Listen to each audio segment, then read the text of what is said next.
Skadoosh. And we're back.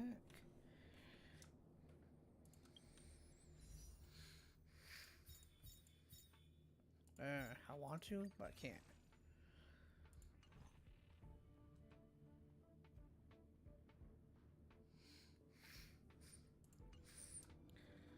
Alright, let's see here.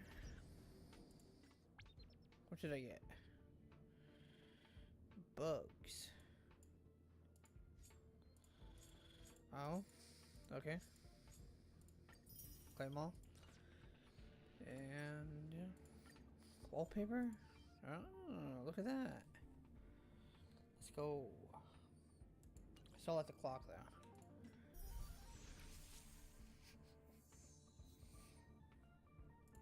Activate.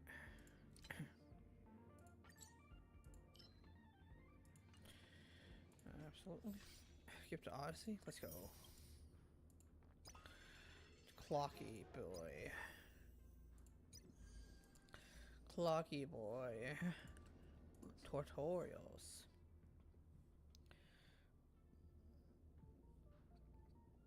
Oh, that's new. Yeah.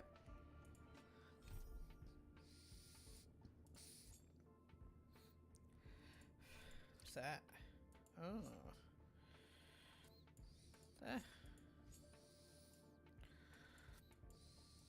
We'll get to these at some point, yeah.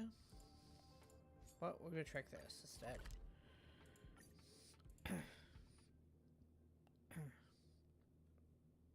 Oh? Poggers in the chat. Poggers in the chat. Petticoat's Charmony Festival has entered its countdown phase. Accompanied by Clocky's TikToks, after 12 system hours, this grand celebration will commence with much fanfare.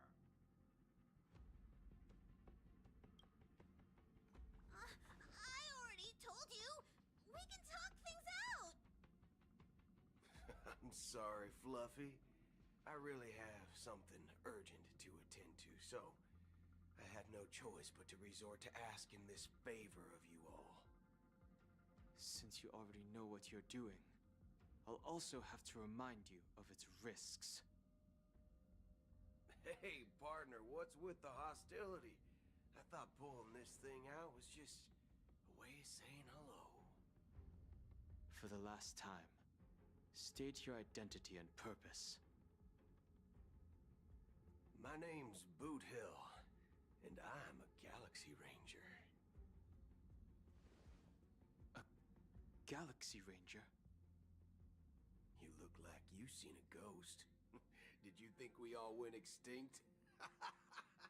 Well, that's the price you pay for being off-grid for too long. The righteous heroes of the hunt would never hijack the Astral Express. I ain't hijacked anything. What, chatting with someone while holding the gun is considered a hijacking? It probably is. Pardon my frankness, but there are plenty of rumors in the cosmos regarding the Galaxy Ranger's current status, and none of them are pretty stories. I have a hard time believing you. Oh, this is hilarious. The tale that this bunch of fools spin is getting out of hand. There's even a bit about the Galaxy Rangers being turned into gibbons by Dr. Primitive and their... Newsflash! Petticoat's Charmony Festival has entered its countdown phase. Accompanied by Clocky's TikToks, after 12 system hours, this grand celebration will commence with much fanfare. I already told you! We can talk things out! I'm sorry, Fluffy. I really have something urgent to attend to, so I had no choice but to resort to asking this favor of you all. Since you already know what you're doing, I'll also have to remind you of its risks. Hey, partner, what's with the hostility? I thought pulling this thing out was just a way of saying hello. For the last time, state your identity and purpose. My name's Boot Hill, and I'm a Galaxy Ranger.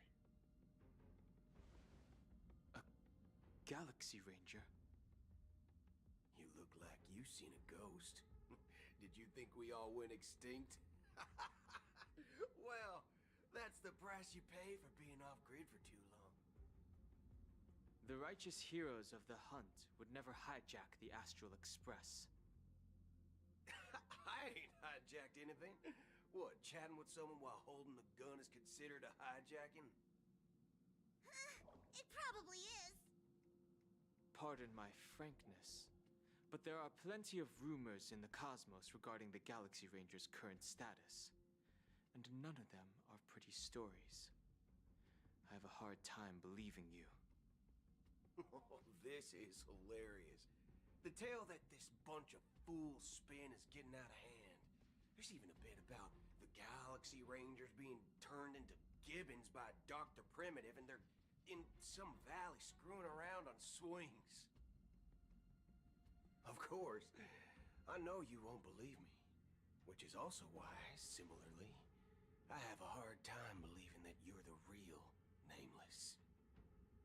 See the bullets in this gun? 9mm, an eternal classic. I may need the Astral Express's help right now, but if you're an imposter just like that one, then this bullet might just end up in my head. I can't allow myself to be exposed to danger. That's just the way it goes, so you all have to first prove yourselves, Huh? Where are you going?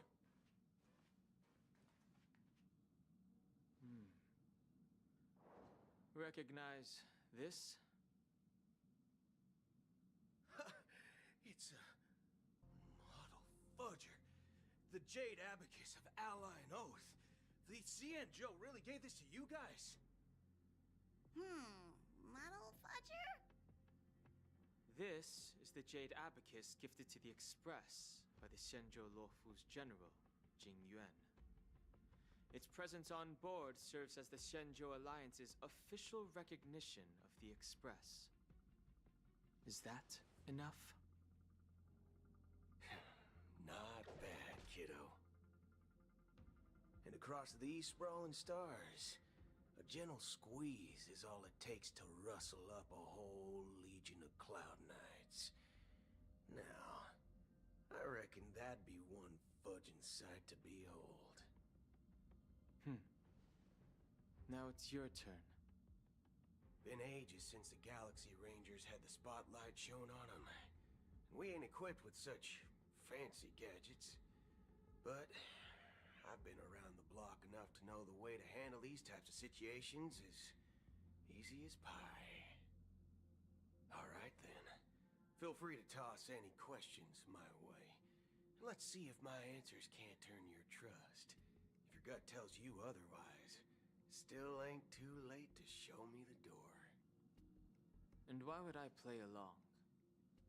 If I truly am a real Galaxy Ranger, you stand to lose nothing.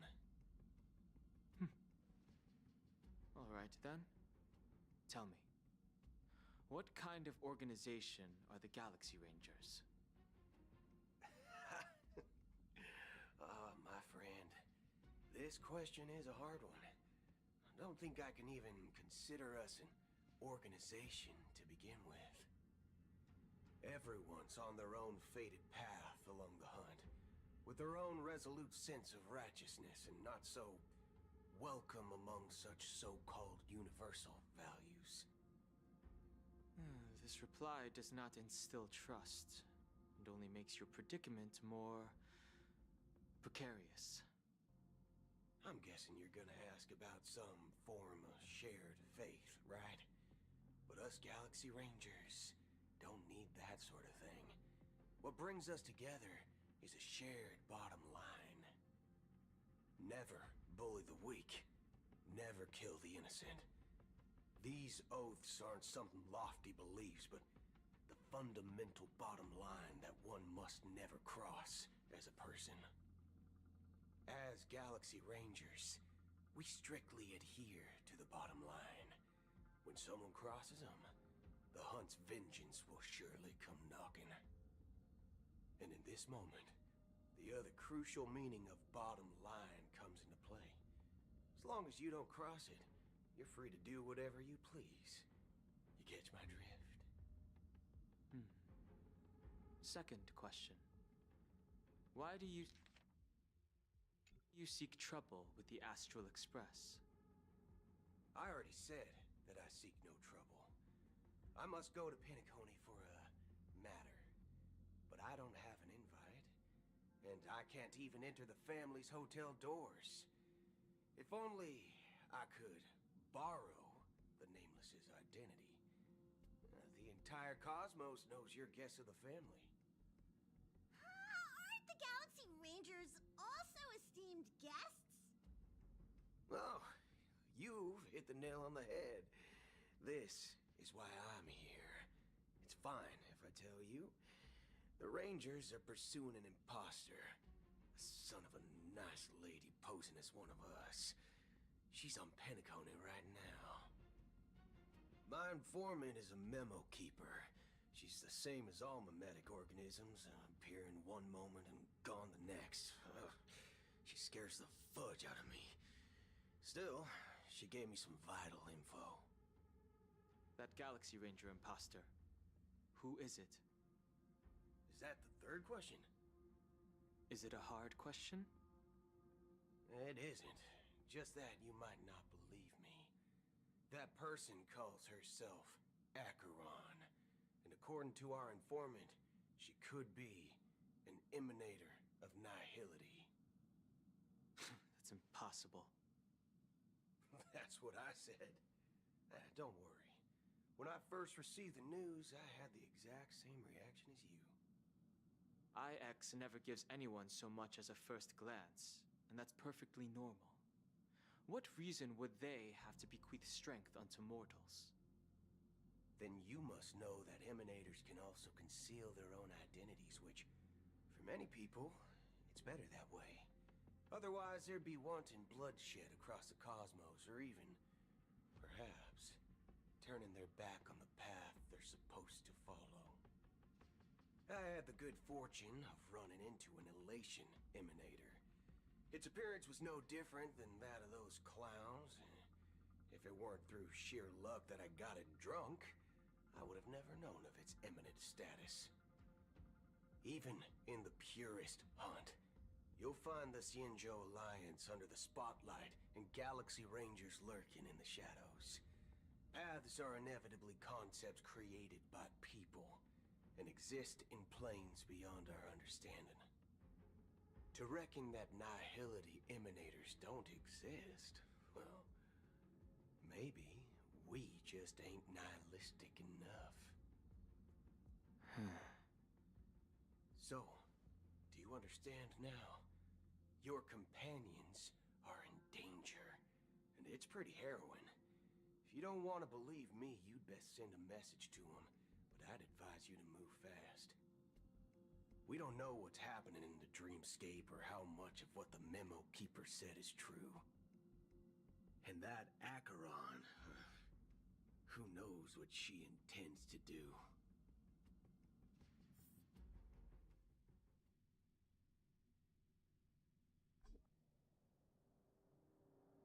I don't intend to do anything. That's not up to you. Did you know?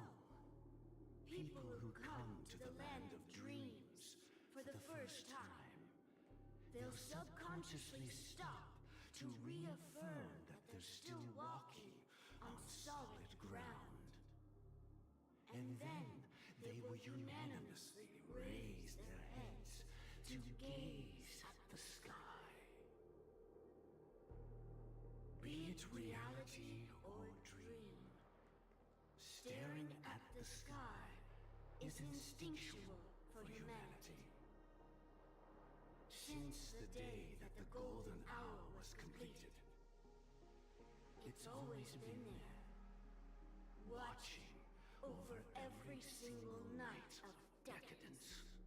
But now this night sky has been mercilessly severed, dyed with the mist of nihility. And And this whole event happened within the course of a single slash of a blade. A single slash of a blade isn't really accurate. It was actually 2 blades, just that the second one was faster. That's not the point. Many guests who weren't supposed to be invited have gathered at this banquet. Even if the harmony is all-embracing, I have no choice but to show some of them the door. For the sake of Penacony and the peace. The planet of festivities has no place for you, a puppet of nihility. Those who live in the shadows do not bear the right to tread the illuminated stage. Speaking of living in the shadows, there's probably not much difference between us. It's only polite to reveal your true self, at least when speaking to others. Penacony's Dream Master.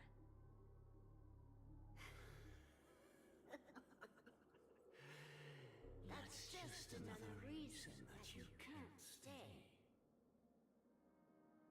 Whether you believe it or not, this is the real me. We are one. Is this the unity that the family espouses? My mortal shell has long since dissipated. The Oak family's 107,336 offspring are now my eyes, ears, and mouths, spreading joy across dreams when required. And in times of essential need, exiling evil from this haven in my stead. From the sound of it, it seems like you're asking me to leave, Penacony. I am glad that you're an understanding one. Alas, I'm not asking. If you think you can. Are you threatening me? I ended it with a period. It was a statement, not a threat. Knowing who I am and still showing such malice. You're not the first, nor will you be the last. This scene played out many times before. And usually, when faced with my questions, most people retort, "Why can't I?" The result has invariably been that they can't. You are confident. But be reminded, the family is forgiving, but not weak. The cords of the harmony extend across worlds.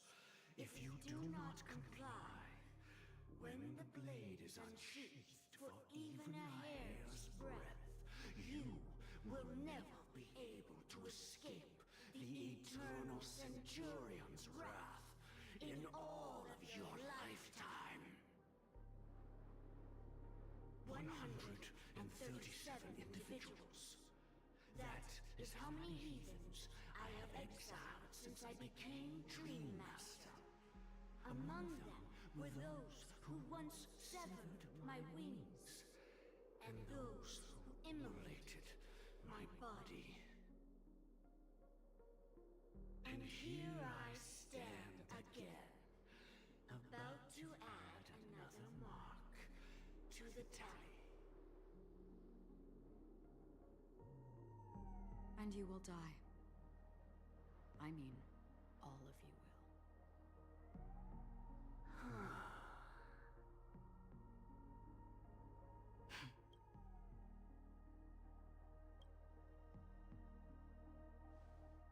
But that won't come to pass. I'll do as you ask. I'll leave. A wise choice. I wasn't aware there was a choice. To you, that surely is the only option. Please bear in mind, you and Penacony are of different worlds. Those born on the far bank cannot seek solace across the river. Leave and never return. The radiance of the planet of festivities is overwhelmingly bright, luring in tricksters, wrongdoers, and criminals. But even the harmony itself will never welcome the self-annihilator of nihility. And even more so, when this self-annihilator heralds the destruction of everything. Your strength is obviously a gift of the sleeping and shapeless, immeasurable and fathomless, like a tributary spawned from the abyss that brings death and sin to all. Acheron. A befitting name.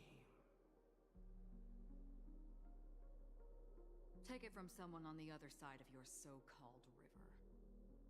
You know better than I do that Penacony has already deviated from the harmony.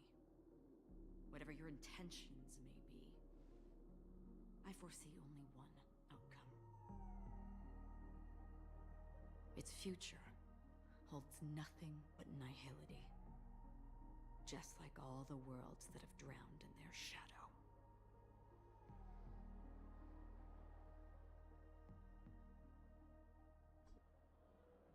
Attention, please. The unusual event that occurred moments ago was due to a technical malfunction at Clock Studios theme park. The family has promptly responded to secure the area, and we're happy to report that there have been no injuries. Oh, I swear that was no movie shoot. So many chips fell from the sky, and I even caught one of them. But it vanished in an instant before my very eyes. Excuse me. Are you talking about the Clock Studios theme park incident? Hmm? Yeah, what about it? Oh, Miss Robin! Am I seeing things right? No need to worry. I apologize for any inconvenience caused to your delightful dream journey. What you just mentioned about the chips really piqued my interest. Would you mind providing more details about the incident? Oh, it was just those chips you normally see everywhere. The green ones? They fell from the sky as if it were raining. And then those chips simply disappeared.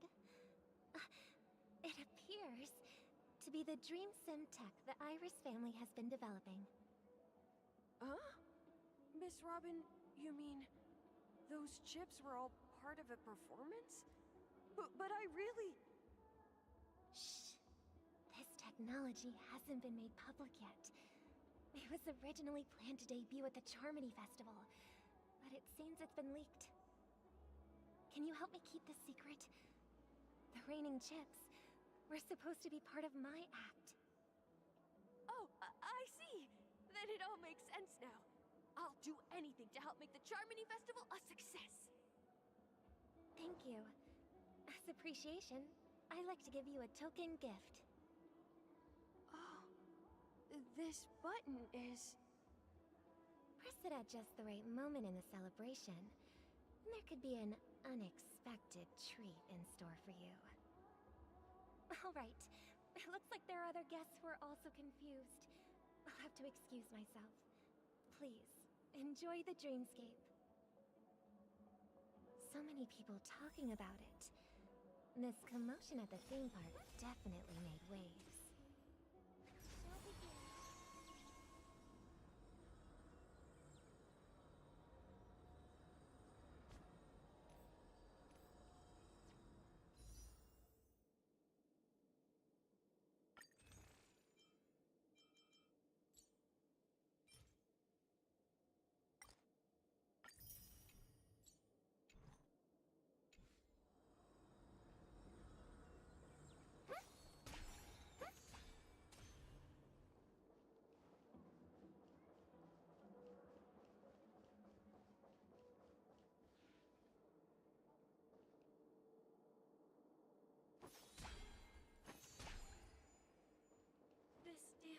affect my joints.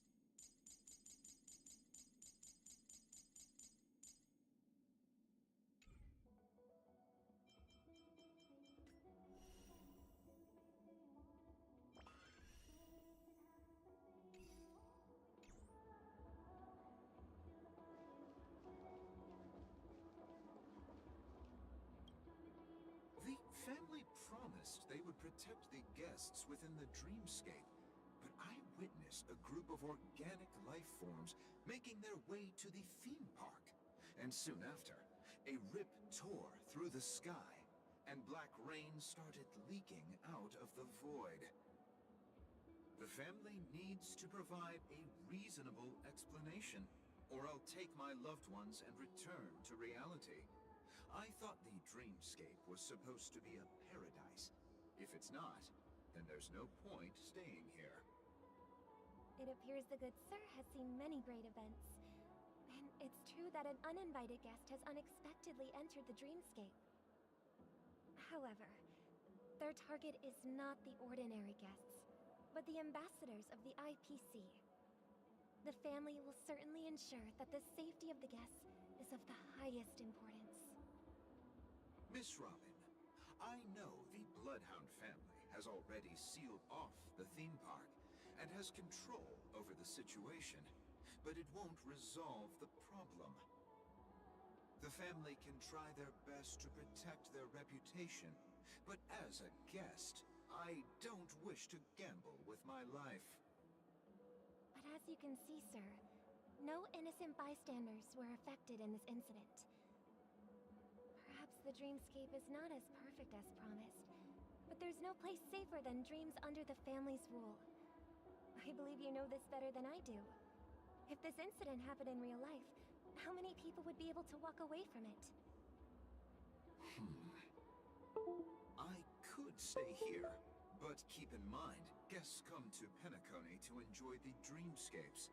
They do not wish to be entangled in a conflict between the family and the IPC, so let's not have any more unnecessary incidents. Of course. With the Charmony Festival about to commence, we will spare no effort in our preparations. Rest assured. To express our apologies, the family has arranged this gift for the guests. Thank you for understanding.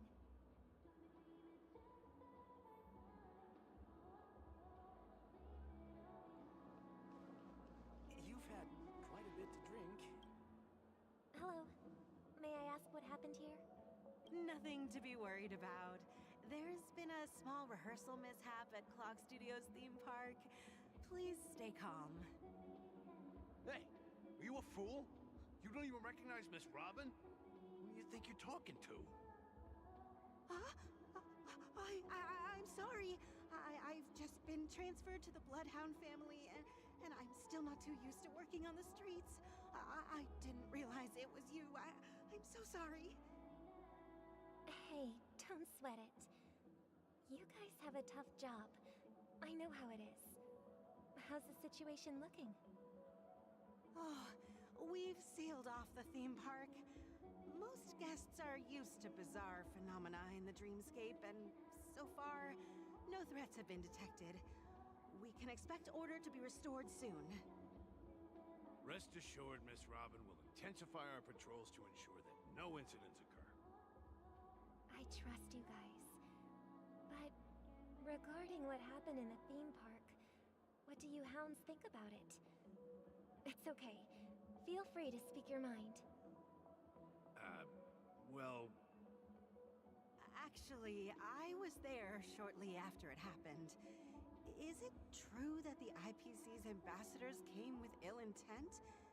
And that Galaxy Ranger easily cut through the sky. Miss Robin, tell you the truth, everyone's been talking about it.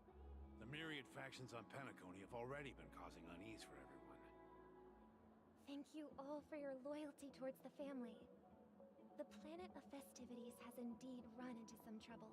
The representative from the IPC, he's trying to regain ownership of Penacony and is prepared for a hostile takeover. Of course, the family did not agree. The result of the failed negotiations is as you see it now. No wonder. So this is the main reason why the IPC staff are banned from entering the Dreamscape. Did they apprehend the troublemaker in the end? Don't worry. Mr. Sunday is currently tracking his whereabouts, and he'll have something to show for it soon. However, given the situation, the IPC surely won't let this go easily. Therefore, we are relying on you hounds to maintain the order and stability of the Dreamscape. Please be assured, Miss Robin, we take our orders seriously. We won't let those IPC cronies get away with this. Thank you for your hard work. If there are any other members who still feel uneasy, please tell them on my behalf that protecting the Dreamscape requires everyone's help. This is a small gift prepared by the Iris family for the guests. There's one for you too. Please, open it at the Charmony Festival for an unexpected surprise. I can't believe I received a gift from Miss Robin. It feels like I'm dreaming. Wait, I am in a dream. If trouble comes knocking on our door, we're not afraid to go to war. Rest assured, the Dreamscape's peace will be protected by the Bloodhound family.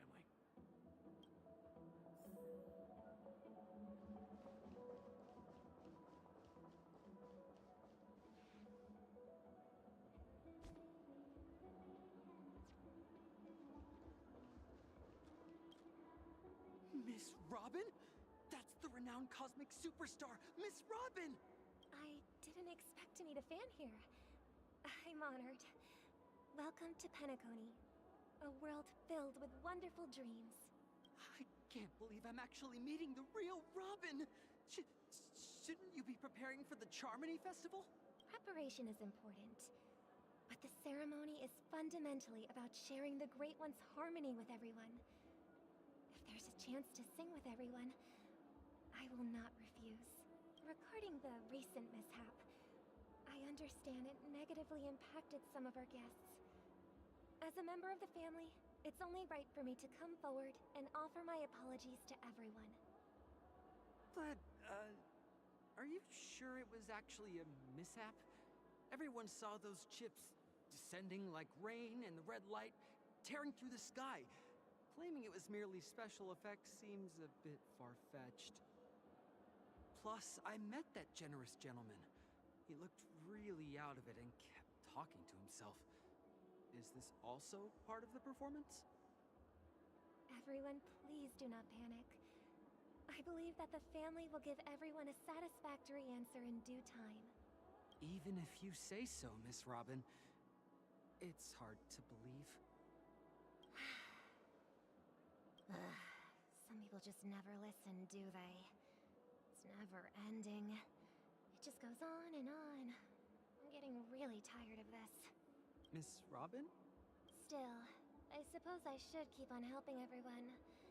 I am the epitome of joy, kindness, and goodness, after all. Huh? What was I just doing? And, who might you be, miss? Here, take this, little guest. This gift has been specially prepared for you by the family. Make sure to take good care of it until the opening of the Charmony Festival. Then, when the show reaches its climax, press the button together with the others around you. You never know. Something very exciting might happen.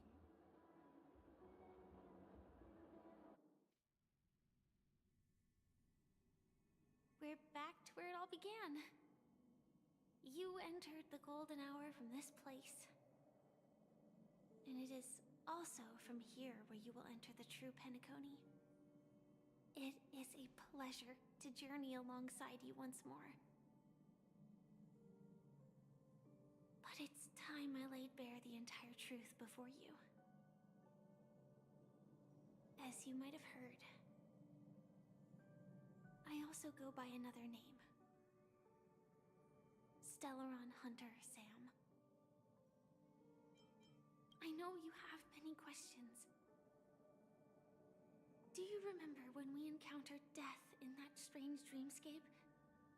When I was caught by that meme? In that instant before it killed me? I saw the reflection of another dreamscape in its ghastly pupils. So, following the clues in the script, I came up with some theories about the meme. That's why I instructed Silverwolf to issue invitations, drawing everyone to the Dreams Hotel. I intended to call upon death before you arrived, to solve the riddle using more direct means, and then invite you to join. However, contrary to my wishes, I couldn't defy the script. And I didn't get a chance to explain it to you. It is how you see now. I was impaled by the bladed wings of death. The heavy pressure of concentrated memoria miasma exploded in my mind as if it was actually reality.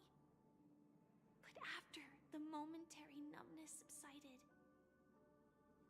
I found that my body was absolutely unscathed. I was still alive. And it was just as I thought. I had arrived at a place starkly different from this beautiful dream.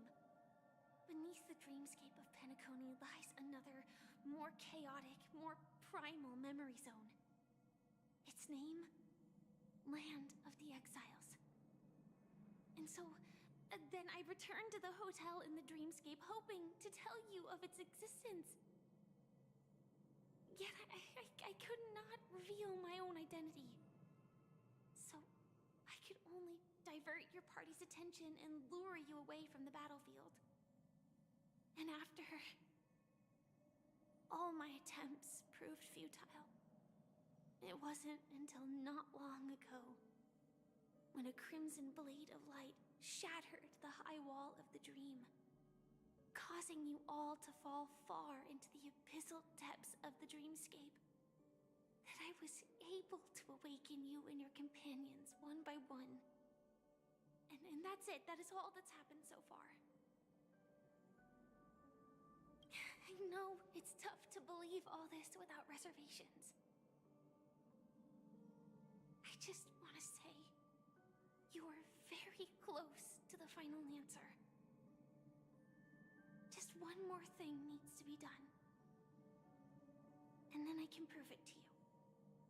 Now, let's leave this place. Please close your eyes.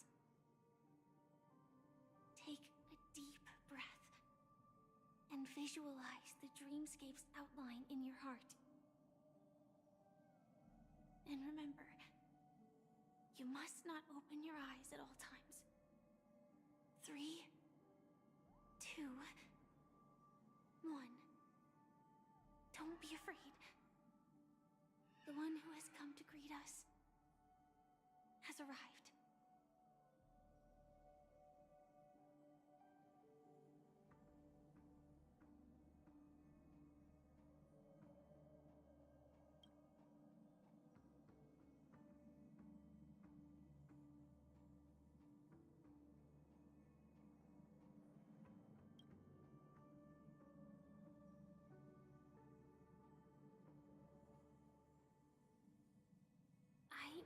Never knew you could do this.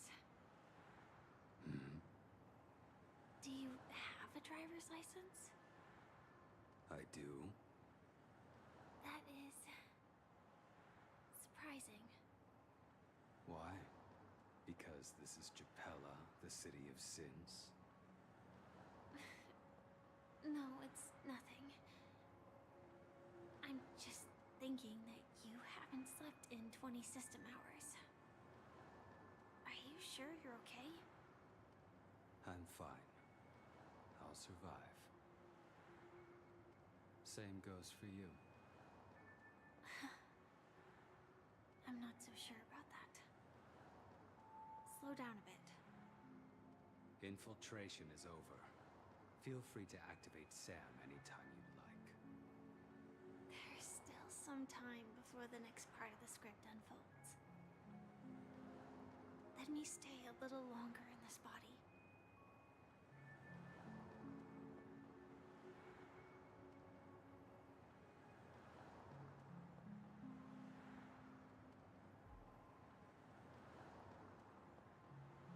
Such a long tunnel.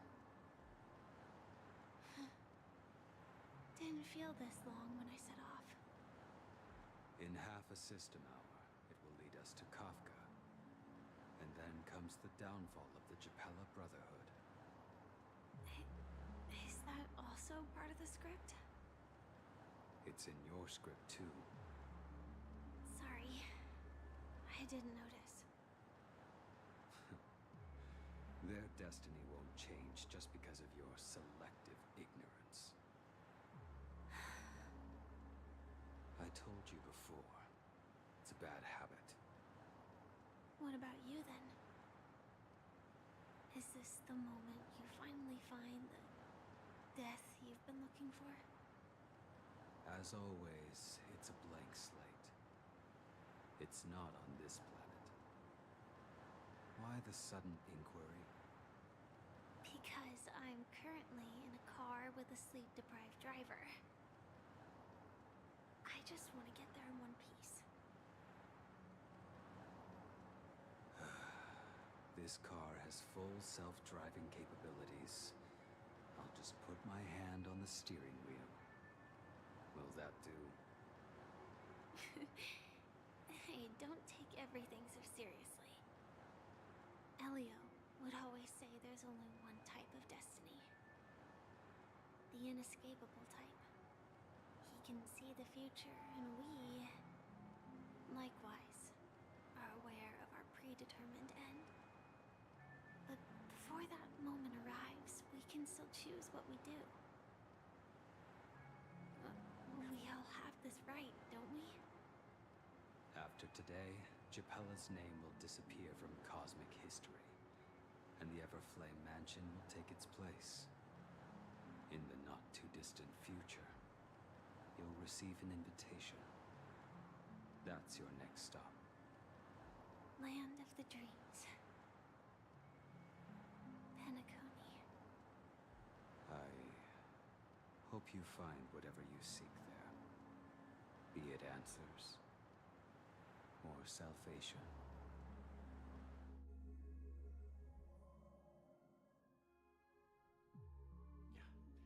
Glad to see you're safe and sound. Close your eyes. This is the answer. Isn't it incredible? The monster that we have always known as Death is actually the guardian of the land of the exiles. It abides by a certain rule. Abducting people from their dreams and bringing them here. The question that has been perplexing us, does death really exist in Dreamscape, appears to be a cognitive trap. It was laid by those orchestrating events from the shadows to cover up the truth behind the disappearances and the existence of this fortress known as Dreamflux Reef. Every emergence of that meme is related to the Watchmaker. Since Dreamflux Reef is where it brings its captives, it's likely that many of our long-standing questions will be answered in this place. The atmosphere here is starkly different from the beautiful dream. There are no regulators here like the family. And they all look like they're mildly dazed. But from the whispers of the residents, they've heard a familiar name. Gallagher. It's that man again. Always in the right place at the right time. Though that does save us the trouble of looking for him. Himiko and March have already made a move. Get ready. We're about to set off. The real dreamscape, the land of the exiles. Before we go, should we speak to everyone first? I'm really sorry for waiting until now to tell you everything. 2 reasons. Firstly, the script. In the future that Elio saw, Sam and the Astral Express's confrontation was inevitable. I tried to break the shackles of the prophecy, but this is as far as I could go.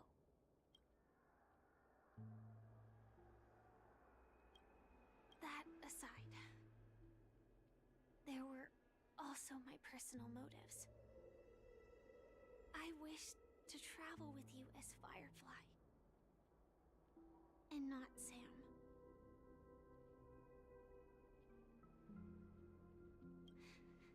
Thank you. Elio only gave me one instruction. Allow the Astral Express to pursue the Grand Legacy. It means that the Watchmaker's legacy holds great significance to trailblazing. And to you.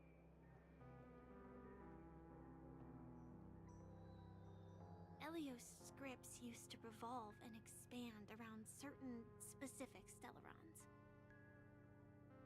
But with your appearance, this condition has apparently ceased to be appropriate. Perhaps he also saw the impossible in the future. Do you still remember that medical cabin I told you about? Well, that's Sam. It belongs to the Iron Cavalry of Glamoth's Firmament Frontline. A Firefly Type 4 tactical heavy assault mech. It is the cradle of my vitality. And the meaning of my birth. And for the longest time it was how I should have looked to the rest of the world. The timescale of Dreamflux Reef differs from reality, so we mustn't lower our guard. You're sensitive to Memoria. A slight misstep, and you could get lost in this memory zone.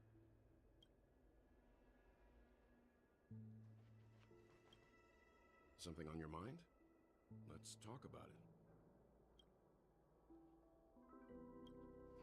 No wonder Miss Acheron is so averse to drawing her blade.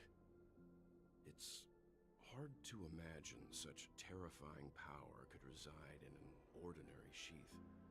If it weren't for the fact that Aventurine's power originated from the preservation, the entire dreamscape would have been affected. Don't feel burdened by this.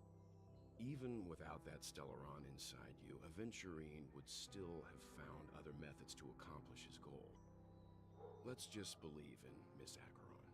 And given her prowess, I don't think we've got anything to worry about.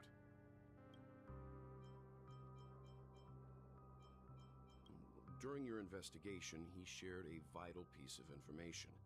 Mikhail, the former watchmaker who collaborated with the family to construct the Penacony we're familiar with today, had a falling out with the family for specific reasons.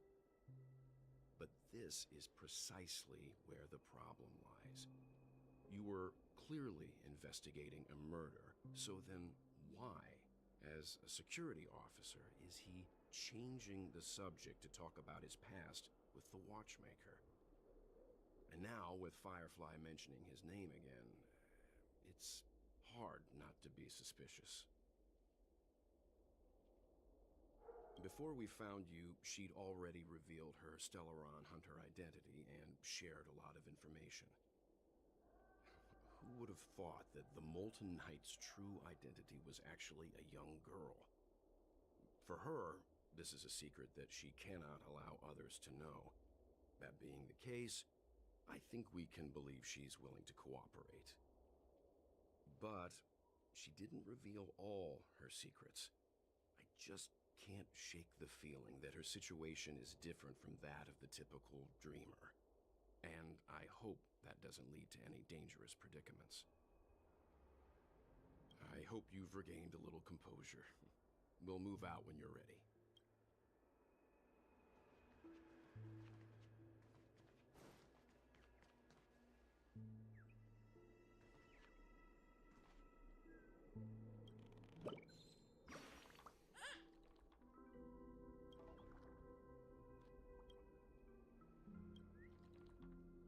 This trash bag is mine.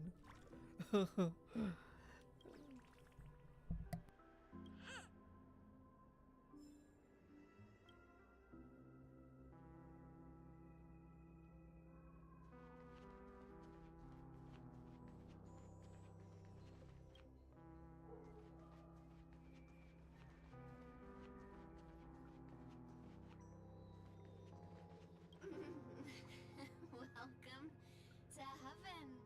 Dreams, true or false, all are ephemeral.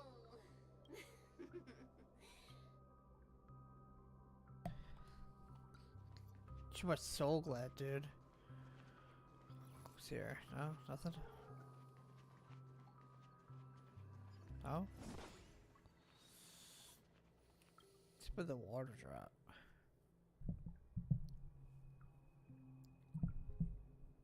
Okay.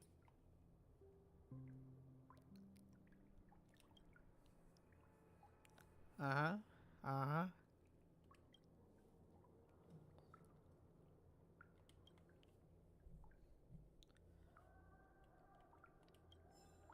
Interesting. It's a backwater deal.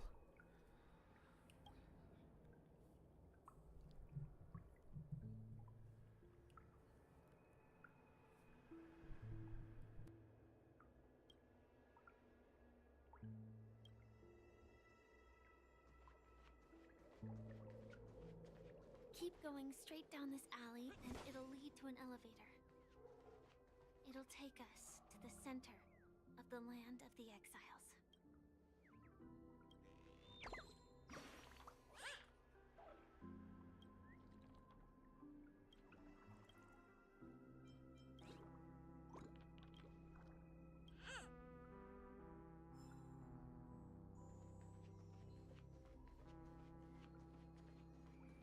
This place has more space inside than my own house.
Tell me what I should...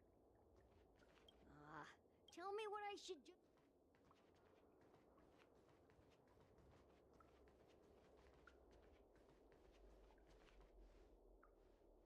Hi there, friend from a distant land. I hear the Watchmaker's legacy is right here. Let's say we go treasure hunting.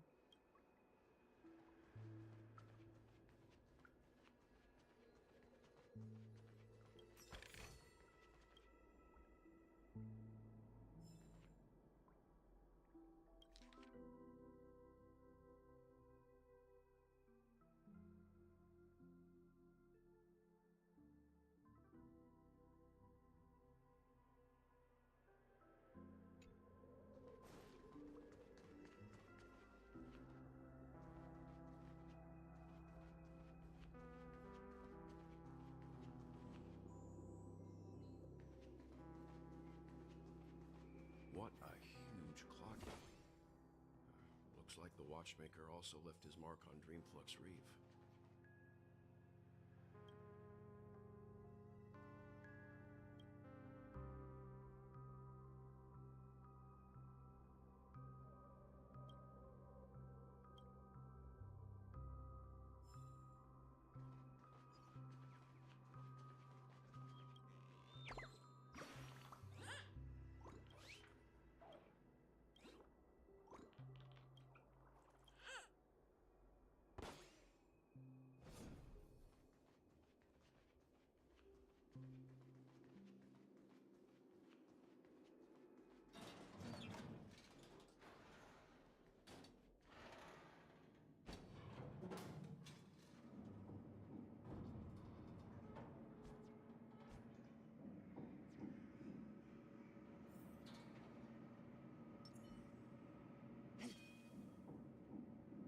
The moon shines on the truth.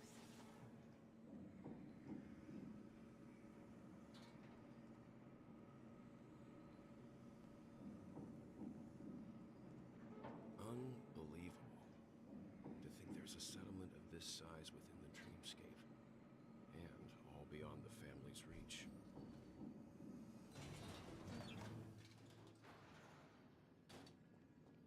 The atmosphere in this fortress is pretty different from that in the beautiful dream.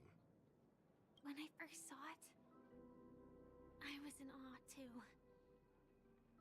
The sky here, it's like a reflection of the 12 dreamscapes. What's even more bizarre is that this place is also separated into trade and residential areas. The layout may be simple, but the facilities are very comprehensive. It seems that there are quite a number of people living here. Though both dreamscapes have distinct styles, the architectural designs are quite similar. Works of the same hand, perhaps. Hard not to speculate on the connection. But there's no point in overthinking things. Let's meet up with Himiko and the others first. Take a right turn at the end of this road and you'll reach the trade district. There are more people there, and perhaps someone knows where she is. Not coming with us? The Astral Express likely needs room for some internal deliberation. In the meantime, I'll try and locate Gallagher. Sure. Let's reconnect later. Letting her go was the right decision. Further observations are needed before we decide whether to trust her. But first, there's someone I need to talk to. Let's go. I'm sure you've already noticed him. He's right over there. The Reverie Hotel's bellboy.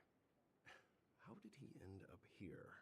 And right after Miss Acheron severed the beautiful dream. We'd better check, just to be sure. Trash can is perfect for me, and perfectly legal for me to stay.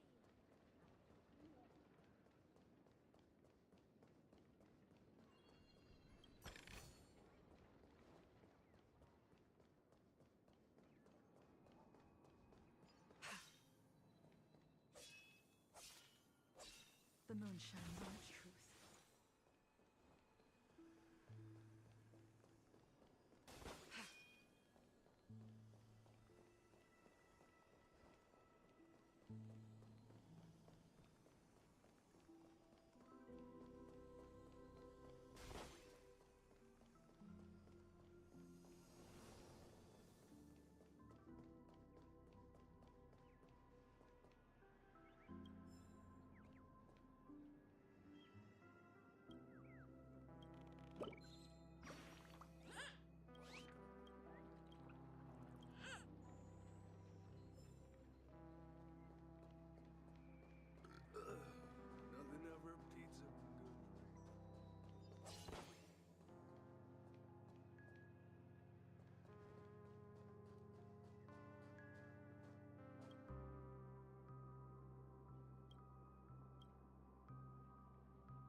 puzzles. Let's go.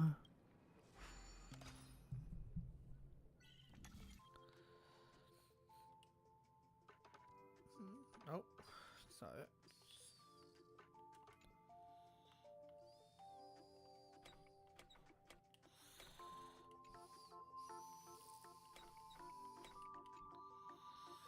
Oh, yeah.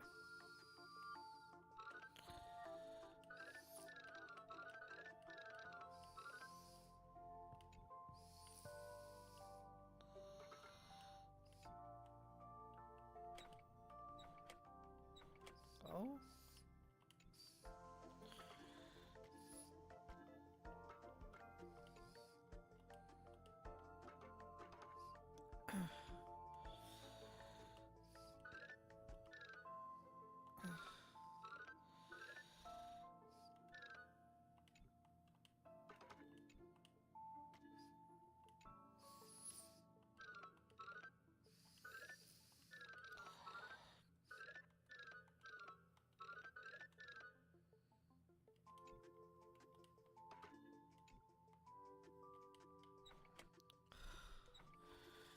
Hell?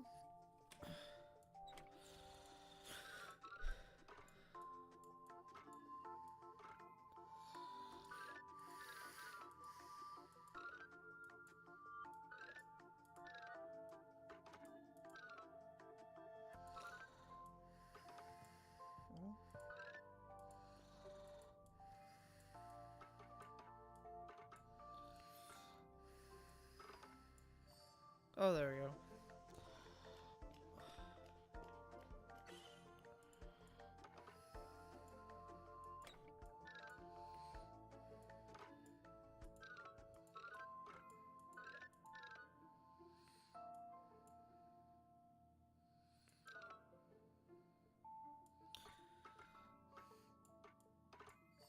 There you go.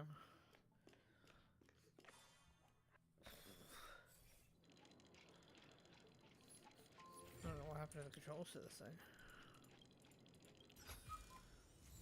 Feels like they switched out all the controls for this game. Oh. Oh. Collect. Okay. Credits. Yeah. Yeah.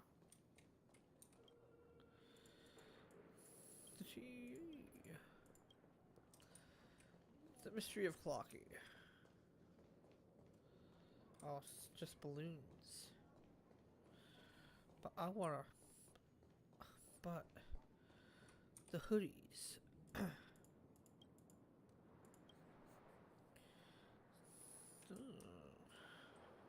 Listen.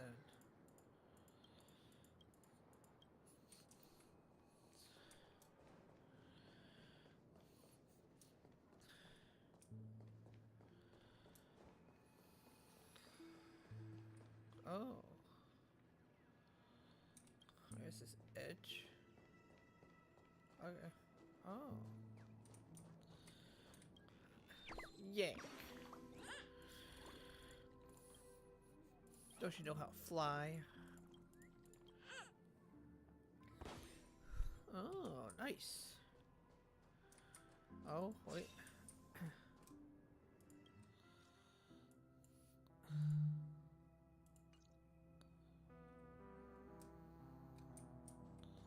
Outside the hotel. What do you mean?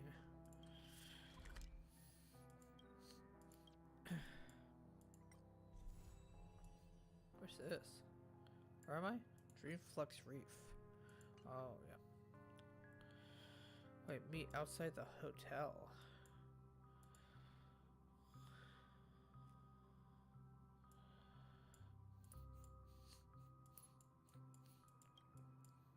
What the hell are you talking about, dude?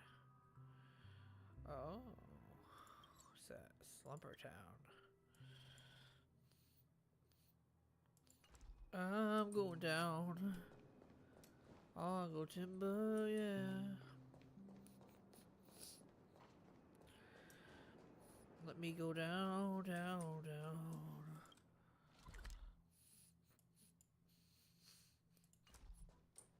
I wanna go timber. move. Just can't dance. This trash can is perfect for me. There we go. That's how you get down.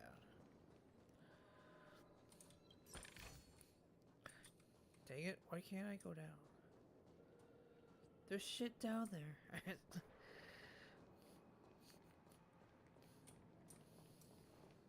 There's shit down there, damn it. Oh? Oh?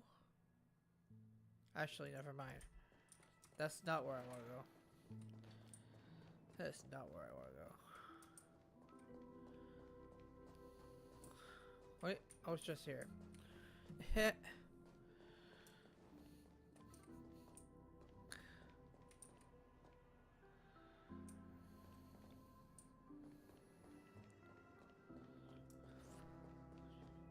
Full up shit.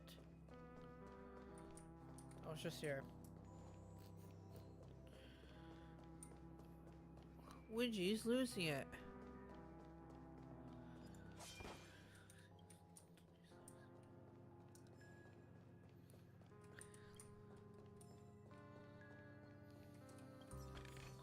Luke Goblin.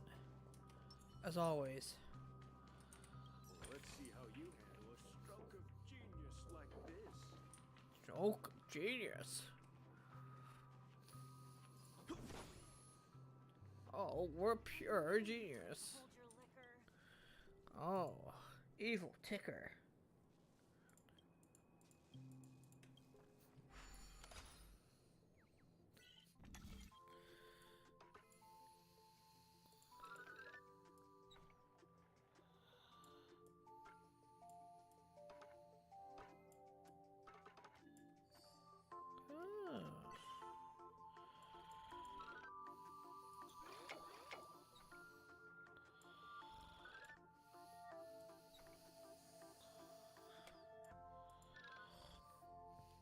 Nice.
Oh, okay.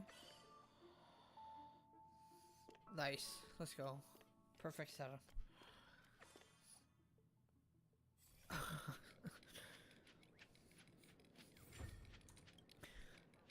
It was all intentional, I swear. No. No. All intentional, I swear.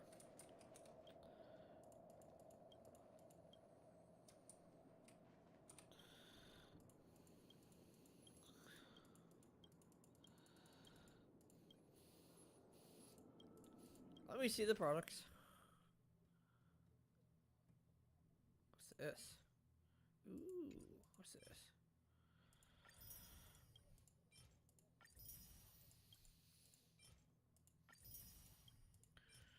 Don't worry, my friends. It's all a day's work.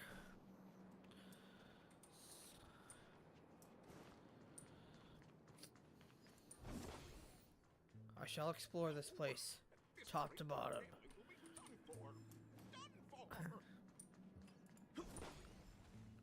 Always explore.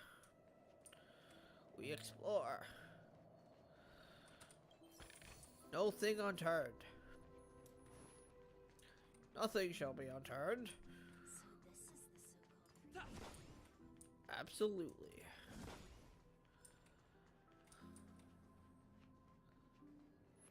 Oh? Why is this so big? It's so huge.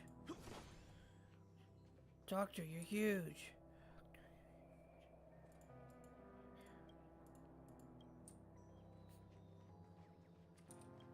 Oh? Aha! Bird be found. Shall find the birds. All of them. No bird unturned. Dr. Blue.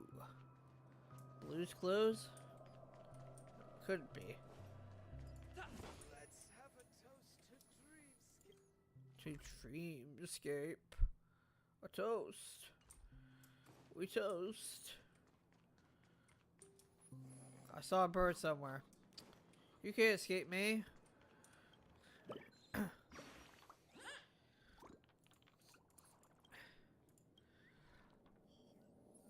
Like a flight of honey. Absolutely.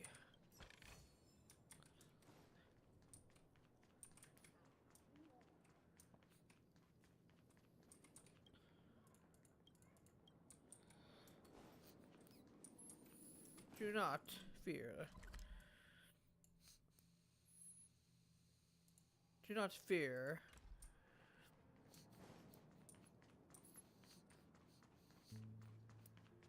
Aha!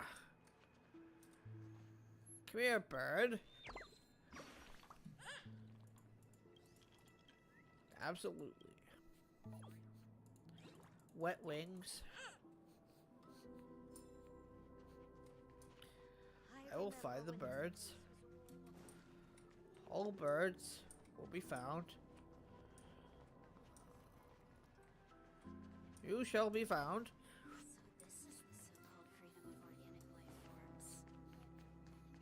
Be free.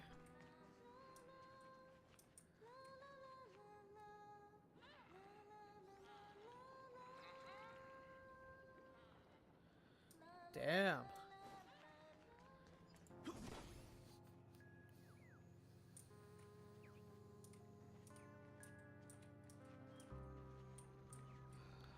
Oh, you got me.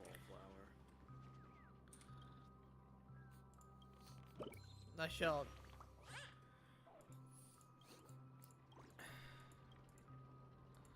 Oh, look at that thing floating. Oh? It's just your regular origami bird. How many I give you?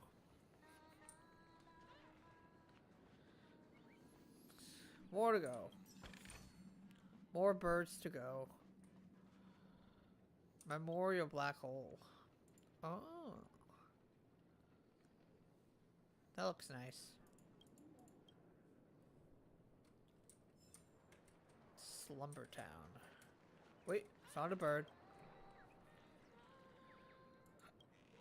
That's right, I gotta find all the birds before.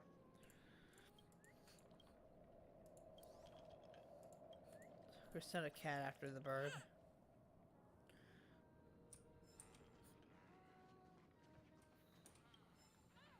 Lost diary.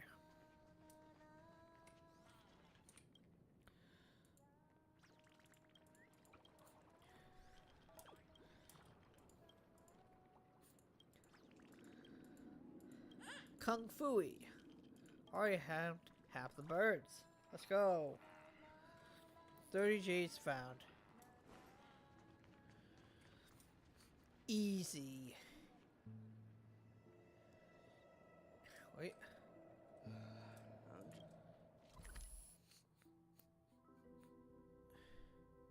To Slumber Town. You know, get that pog in the chat, dude. Oh, let's go. Wait. How do I get to the bottom then? Oh, that's all there is? Then how do I get there? Tell me answers. To the plaza.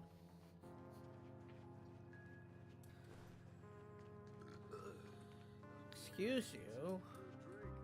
Excuse you. What am I missing here?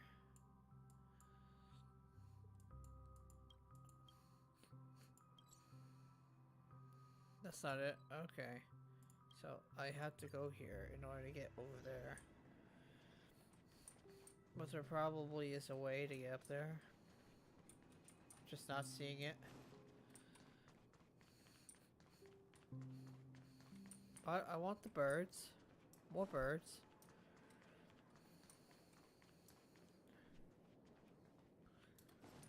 Let's have a toast to drink. Guy's so weird, dude.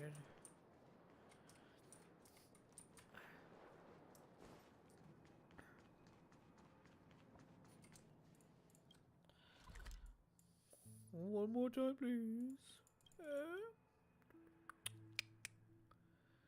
Fuyong. What weird sounds. What weird sounds.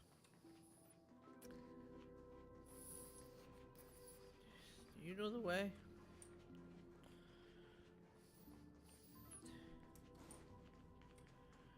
Do you know the way? I'm not seeing anything though. The Clocky statue?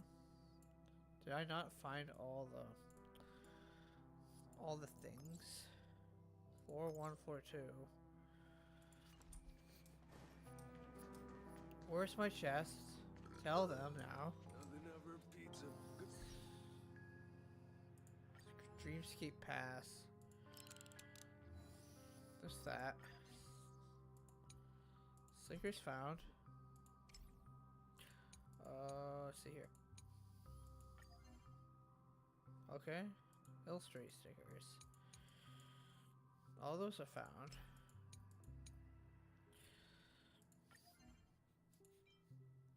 Batch use 1. Gonna put the bird right there.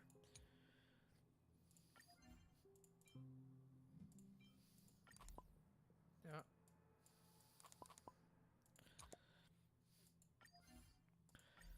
It does not have to be practical. Right there. And hide. Absolutely.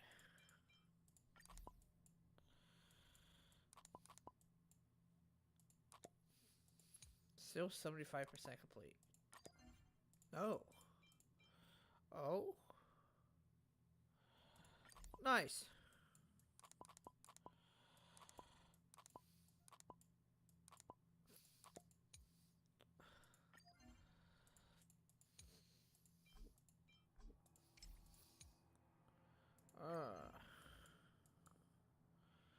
I want Firefly. That's what I want.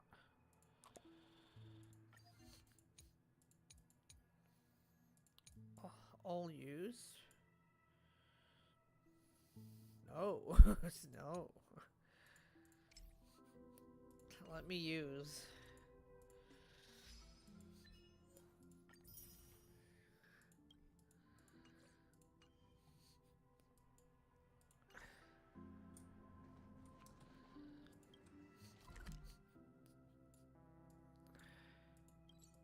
Just your average master hacker. Oh, how do I get up there? Wait. Hold on, Fuya.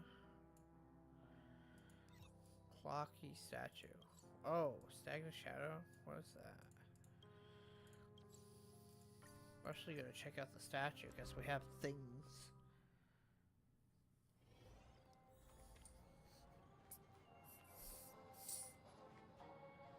Wait.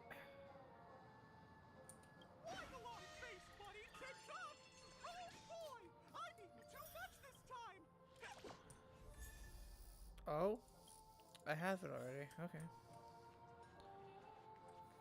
Checked off the list. Where should I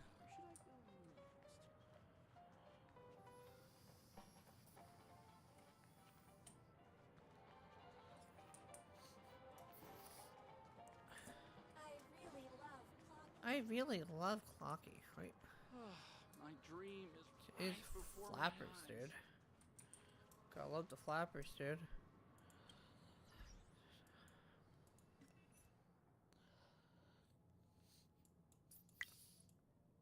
Sign up.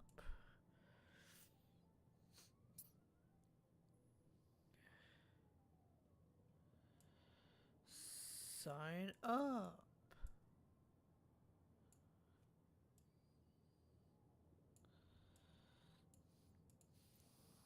Click survey.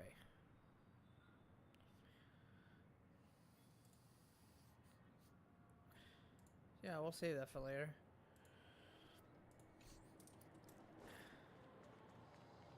Checked off the list.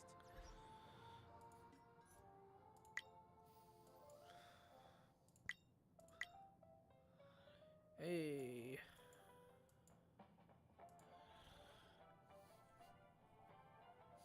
I shall claim all of these. Calyx. That's good. It's not like we didn't have one already. And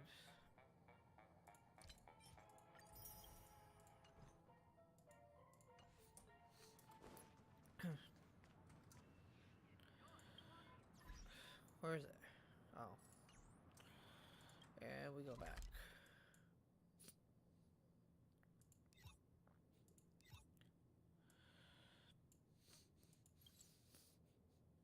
All the birds found there.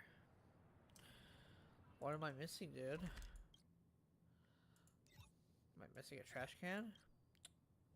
I am. One trash can, two trotters. Where are they, though? That's the question.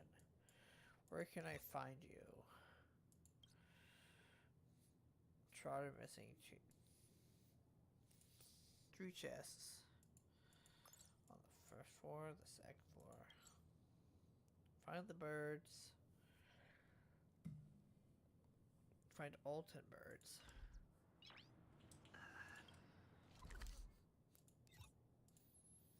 Clocky Studios! Go Clocky! Just see 2 chests. I don't know where they are though.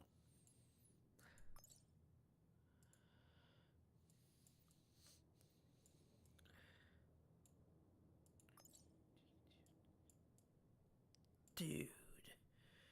Dude, I'll do you. No, it's fine.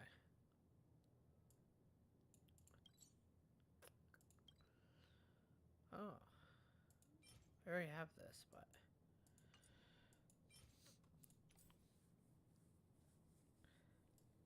Let's see here.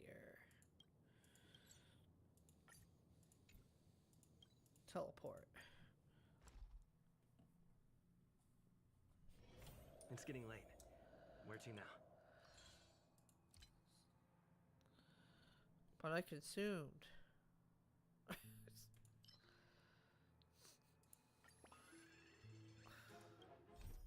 Oh, that's a...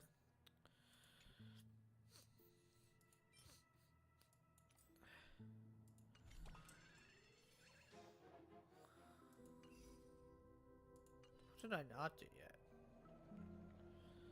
That's my question. The data bank. Wait.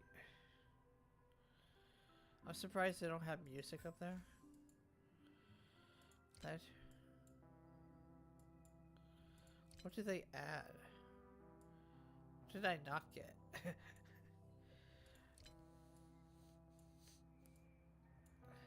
Two.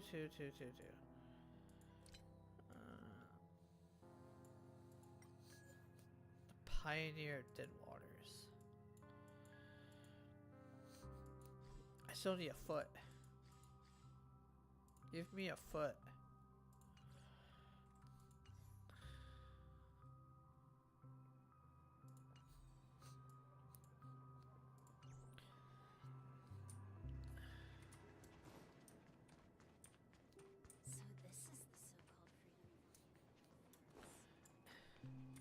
Does someone want to give me a free numbie? That'll be much obliged. Give me a free numbie.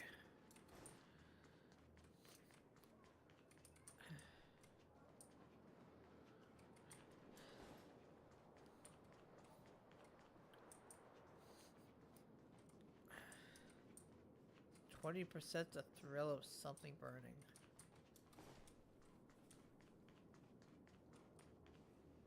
Investigate? Oh. Oh. Let me in. No, let me in. It's like Gandalf, you shall not pass.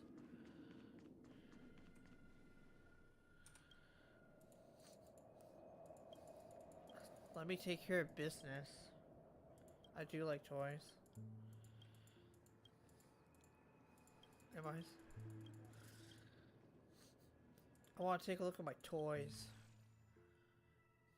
What's this? Oh.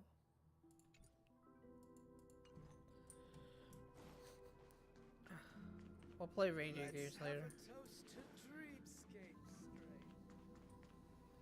Been through here already. Going in circles. I'll go off the deep end. I remember when I remember chocolate. I remember chocolate. What's that?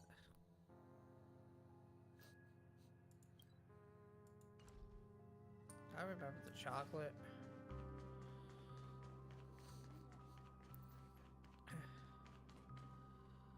I remember chocolate.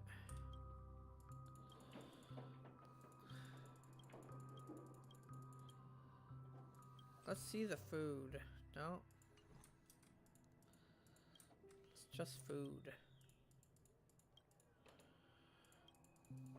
The Galactic Baseballer. Activate. That'd make you calm.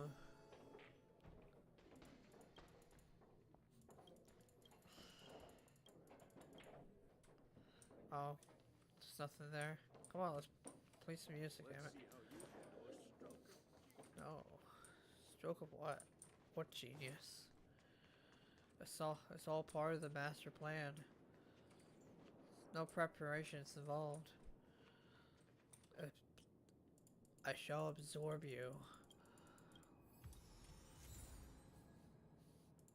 Call me. Oh, interesting. One calm gear. Nothing here?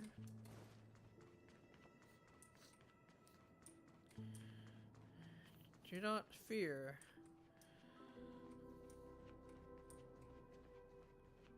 I am here. I can't go up there? Wait. Can I go down there? That's my question. Can I go down? But the question is, can I go timber? I'm going down. I'm going timber. Perfect for me. And perfectly legal. Better move.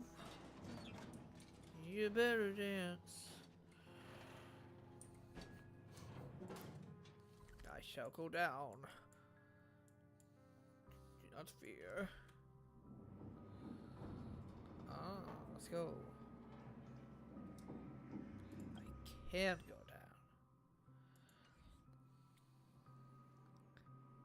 At least the game's not like Tower Fantasy. Nice. Because if you go off the menu, while an object's moving, it'll literally just face you out. Wait, investigate. Let me back up.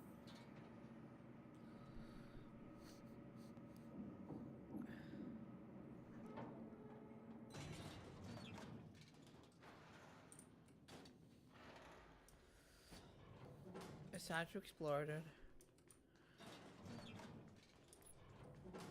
Probably missed something back here. There's probably something I missed. Or I'm just blowing my balls off.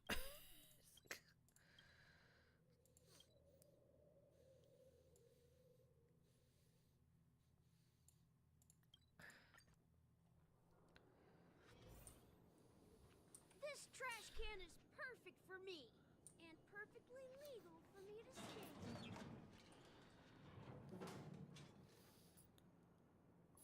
I like the landscape.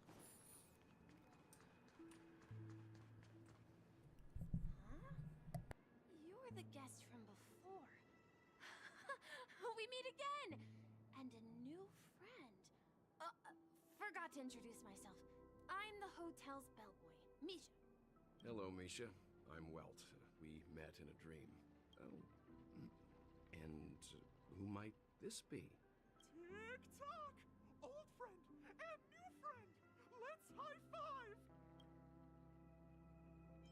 Your, memory zone meme? Nope. Clocky is a good friend of mine. We all live here.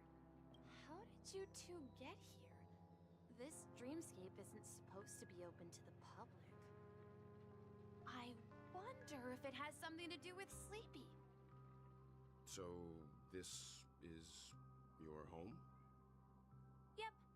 After my work in the beautiful dream ends, I'll go back home. Commuting used to be more convenient, but ever since travel became cumbersome, Sleepy started ferrying people back and forth between the two dreamscapes. This Sleepy. Can you describe what it looks like? Sleepy is a memory zone meme. Looks fierce and has many eyes. But it's actually really well behaved. Gallagher's been taking care of it. Based on the description, that meme is indisputably death. A nightmare for the family, but for the people who live here, well, that couldn't be further from the truth. Death? Not in a dream, surely. Sleepy's just a little aggressive, and sometimes messes up by fetching the wrong guess. But it would never hurt anyone. I see. Has it brought back any guests recently? Say, in the last day or two? We're currently investigating a missing person case that occurred within the beautiful dream. I see. Then you'll have to speak with Gallagher. But he's currently busy hosting a visitor from the Oak family and specifically asked not to be disturbed. Mr. Yang? The person you're looking for, is it Miss Robin? Just as I thought. Considering what happened with Miss Firefly, this doesn't come as a surprise. If you're looking for Miss Robin, I can lead the way. She told me that she'd be willing to meet with outside guests. If it's not too much trouble. Also, we're looking for our missing companions. A woman with red hair accompanied by a girl with pink hair. Have you seen them? Oh, I haven't. But please, rest assured. Dreamflux Reef is a small place, and it's not as bustling as the beautiful dream, but its safety is unmatched. How about this? Since it's your first time here in Dreamflux Reef, I'll be your guide and help you find your companions. And then we can all go visit Miss Robin together. She's gone to Mrs. Grace's to visit the children. She won't be leaving anytime soon, so there should be enough time. All right, then. We'll follow your plan. Well, we now know the answer to both murder cases that have caused such commotion in Penacony. As for the intentions of the mastermind behind it all, we're still none the wiser.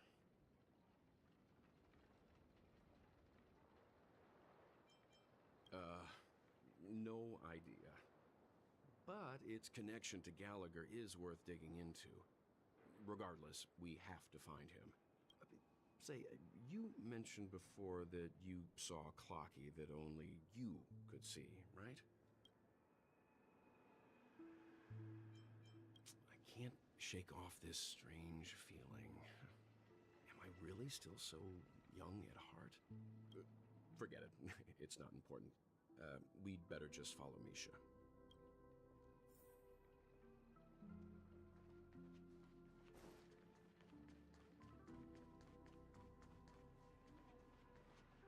Everyone, look! From here, you can see the most spectacular view of Dreamflux Reef. A black hole? No. An accretion disk formed from consolidated memoria? Was Dreamflux Reef built on such unstable memoria? Oh, so Mr. Yang is also versed in Memoria dynamics. I was just trying to figure out how to explain this huge hole to everyone. I bet you guys have a lot in common with Miss Kami.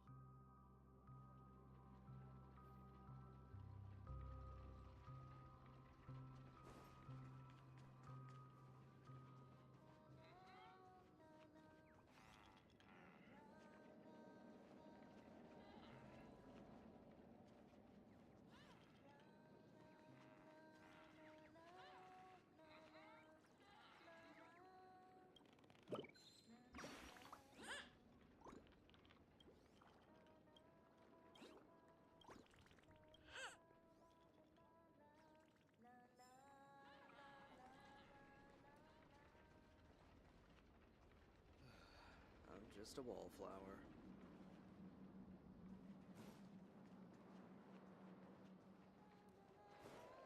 Look! There she is!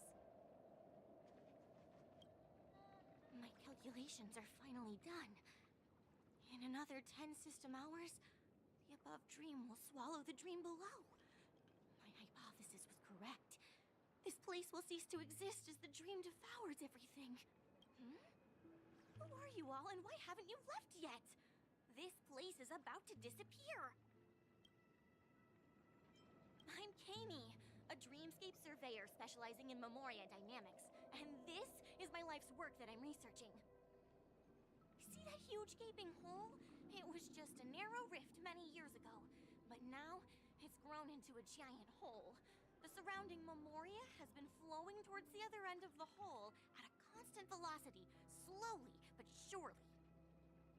But the scary part is, according to my calculations, the flow rate of Memoria has recently changed, and it's faster than ever before.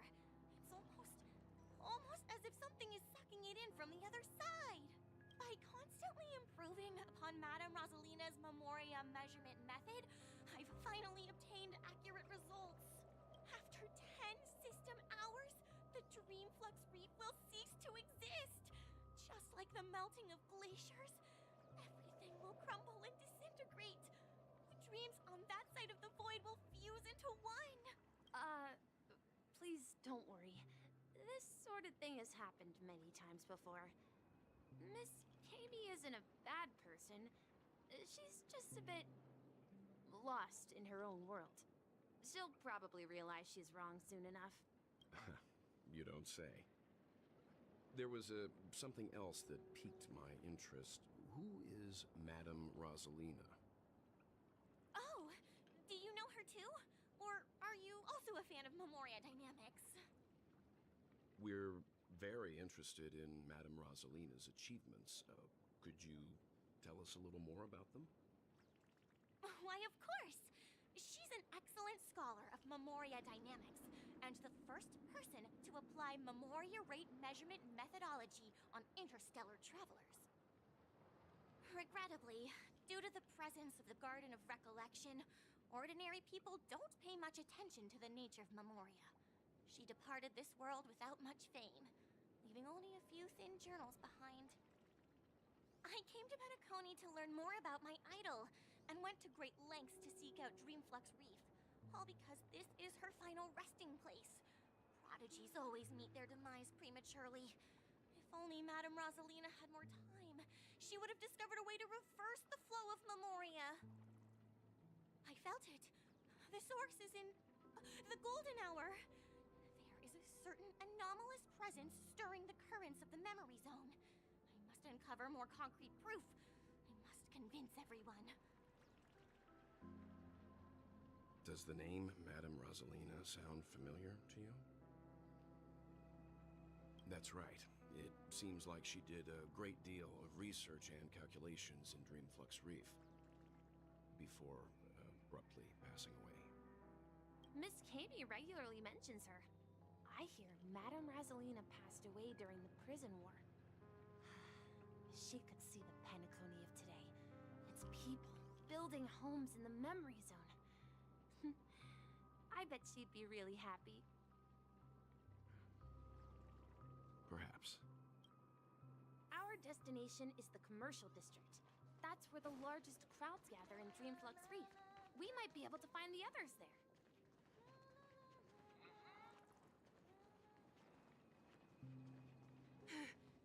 Let me go! Ghost! There's a ghost! Don't come near me! Oh my. I'm human and so are you. Can you get a grip? Mr. Yang and Mr. Trailblazer, I've been waiting for you. Quickly, come help. I bumped into a member of the family on the way here. He was so scared and I just wanted to calm him down. But... Let me go! Let me go! I've only done good in my life. Why can't I rest in peace after death? well, this is how it turned out. Me? A ghost? Don't make me hit you. He thinks he's dead. Although, when I first fell in, I also thought the same. Dear guest, this is not the afterlife. This is Dreamflux Reef. That's right. Did you hear that? Repeat after me. Dreamflux Reef. You're talking to someone invisible. If I'm not dead, what am I?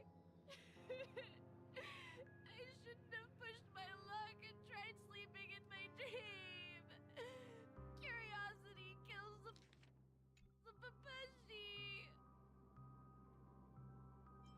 Stop asking! You'll alert the monsters. All the dead are right here. All of them. You're not talking about the memory zone meme, are you? Don't say that name! It's all your fault. They're coming!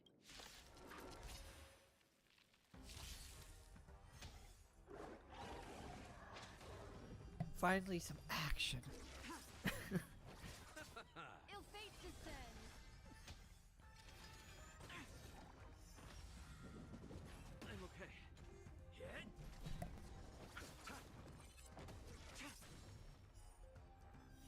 Blade of moonlight.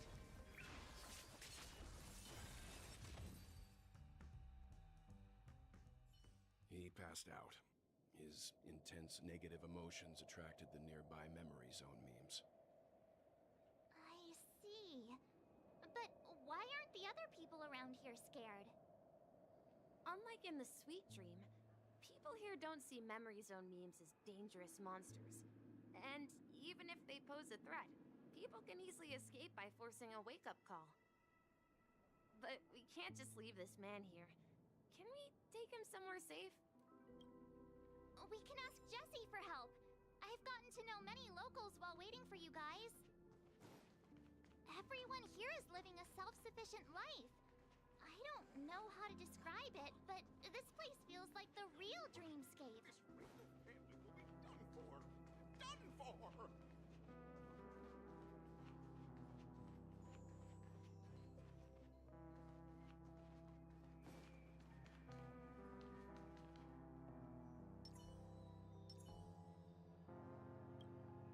Evening, Jessie. Is it evening? Welcome, Miss March. Who might these be? These two are my friends. As for the man lying on the ground, he's a scaredy cat who fainted from fright. I see. Another poor guy who accidentally ended up here. I'll take care of him. There have been a lot of new faces lately. Things must be tough in the beautiful dream. The few remaining havens of freedom in Asdana will soon face trouble. Do such things often happen here? Not really, but they're becoming more frequent now.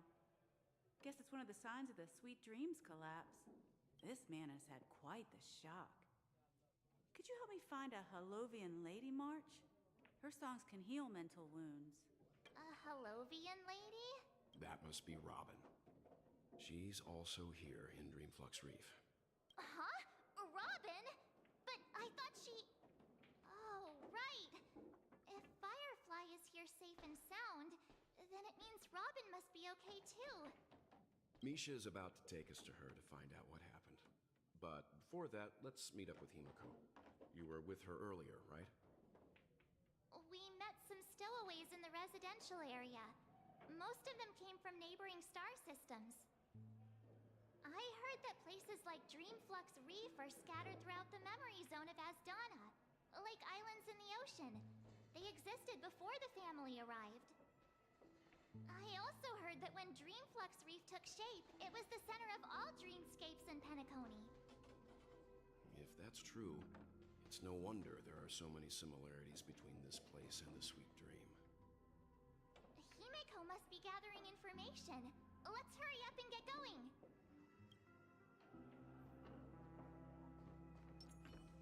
Let's see how you handle a stroke of juice. I knew you couldn't hold your liquor.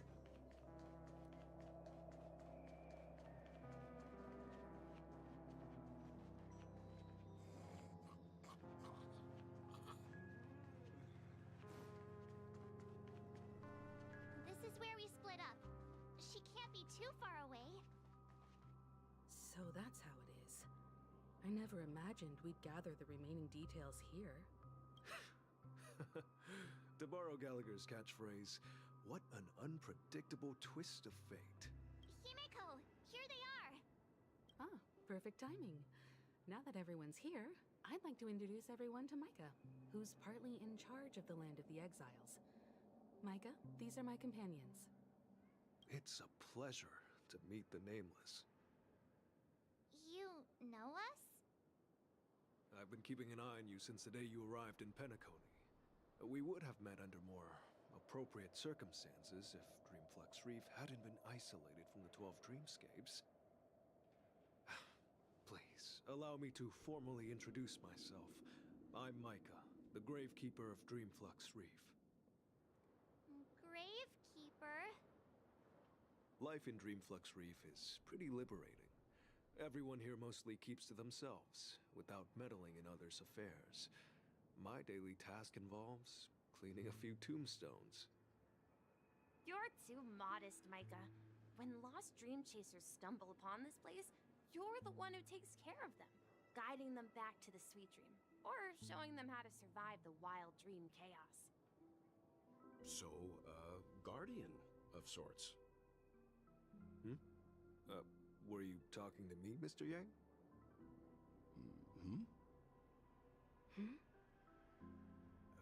On that note, Mr. Mika, which tombstones are you referring to? We didn't come across any graveyard when we arrived. They're actually just symbolic stones. But since you're curious, Mr. Yang, I'll take you there. I have a feeling you might find something of interest there. But before that, you have an important guest joining you. An important guest? Who could it be? This way, please. The roads here at Dreamflux Reef are a bit run down, so watch your step.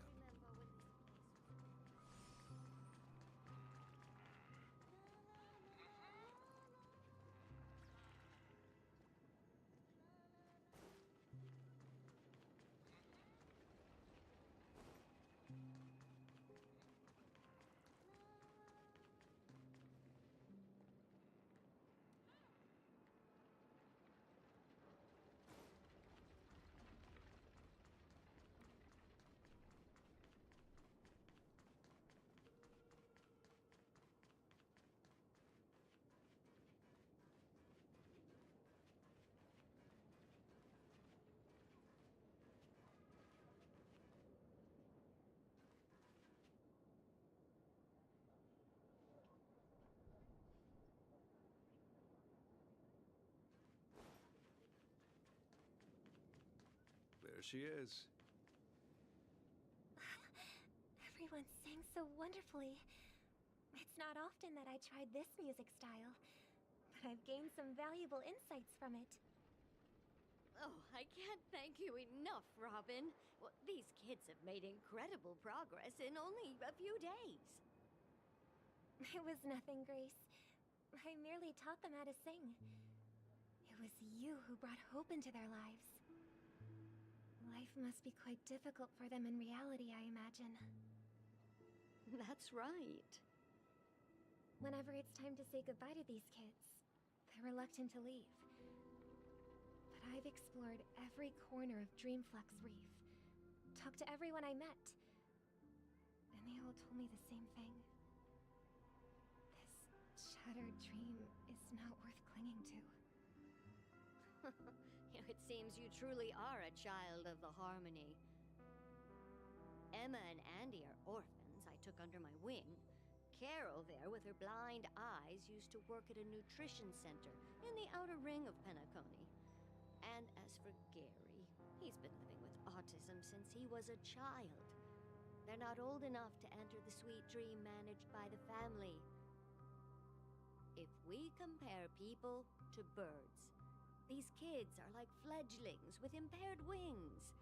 But in this dream, well, they can fly freely. Even if they stumble along the way, well, they're still relying on their own strength. And me, an old lady with no legs. Well, without this dream, I couldn't even walk toward them. I'm glad that you found a new life here in Penacony. It's just... Don't worry, Robin. Dreams have their significance, but they aren't everything. Both the children and I understand this. No matter how long we fly through this dream, we will one day return to reality. But you know what? Emma and Gary aren't plagued by their insecurities anymore. No, and Carol is learning how to cope with her blindness. And Andy is livelier than ever. Well, even I've become more optimistic. You see, in dreams, we learn how to live. Once we return to reality, we learn how to survive.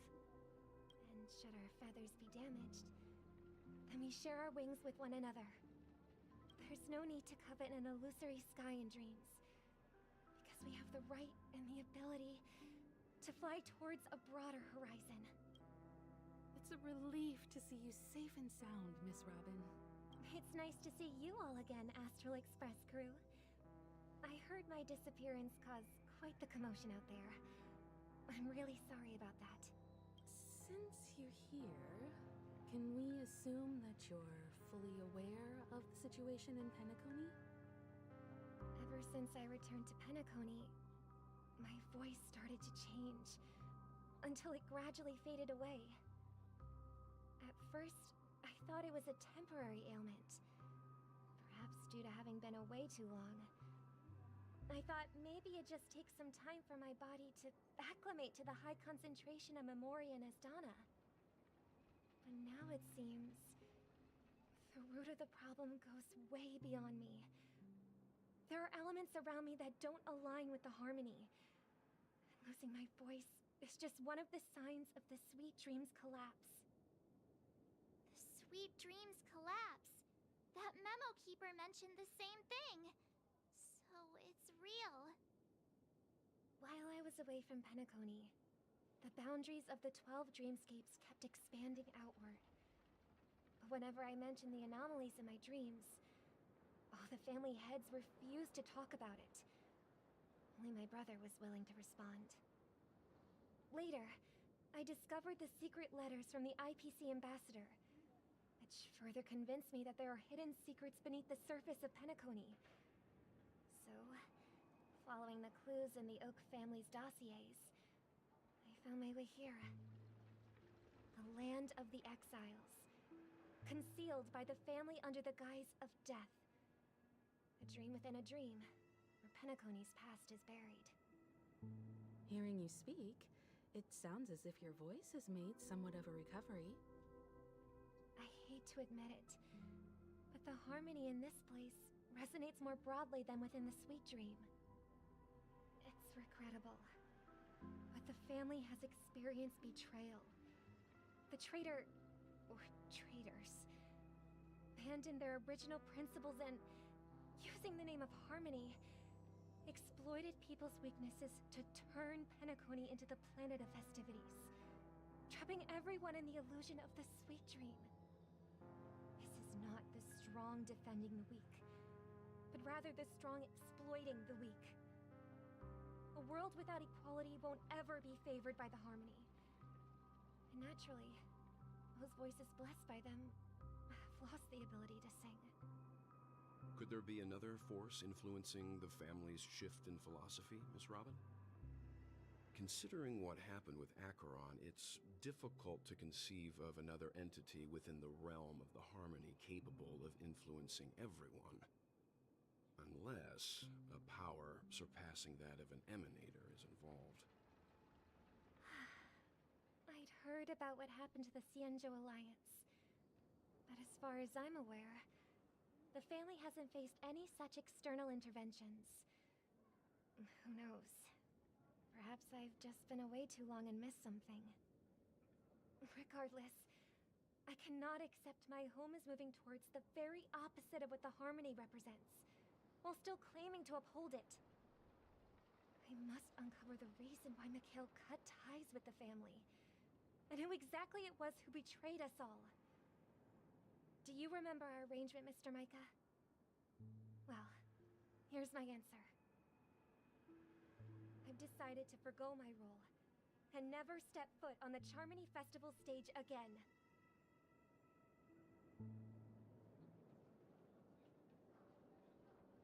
Look here, brother. A little bird. Looks like a fledgling Charmony dove. But Charmony doves don't live here. So, how did this little bird get here? Maybe its parents abandoned it?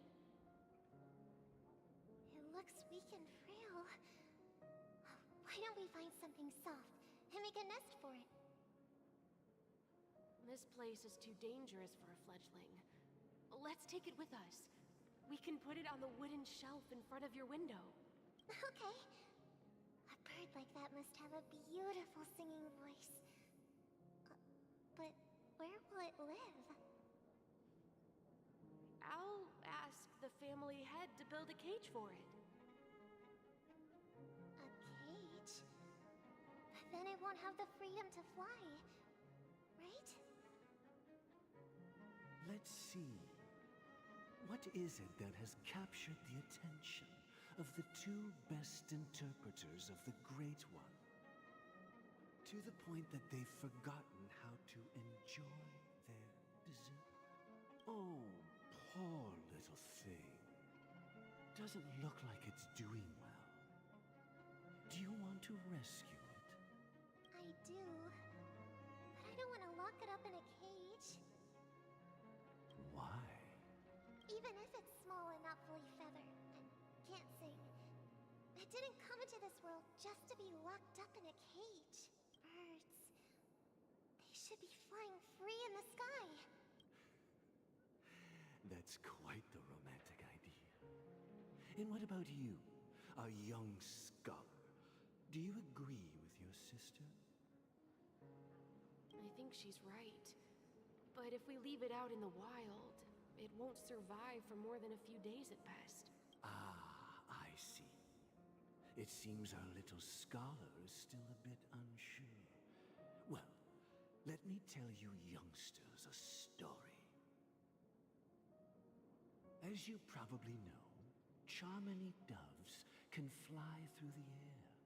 When they fly really high, the friction caused by the flapping of their feathers against the atmosphere creates amazing lights so that they look like shooting stars. We've seen this spectacle so many times that we think it's just something they can naturally do. But that's not the truth. Their radiant display is the result of countless struggles against nature over generations. Their ancestors were too weak to survive on the ground, so to escape predators, they started seeking new opportunities in the air. After countless attempts by many generations, one of them finally figured out how to fly. It soared into the sky and never looked back at the ground again. So, you mean birds aren't born to fly, but they find find a way to do it through their determination, right? Well, that's an idealistic way of putting it. So, what are your thoughts, Sunday? I think people believe birds are meant to fly because they've never seen those birds crashing to their death. That's an interesting perspective. So, have you decided what to do with the bird now? For now, I'll keep it in a cage until it can take care of itself because I want it to live, no matter what. Well said, kids. It seems each of you has found your own answer.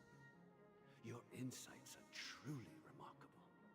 And I hope they come true in their own way.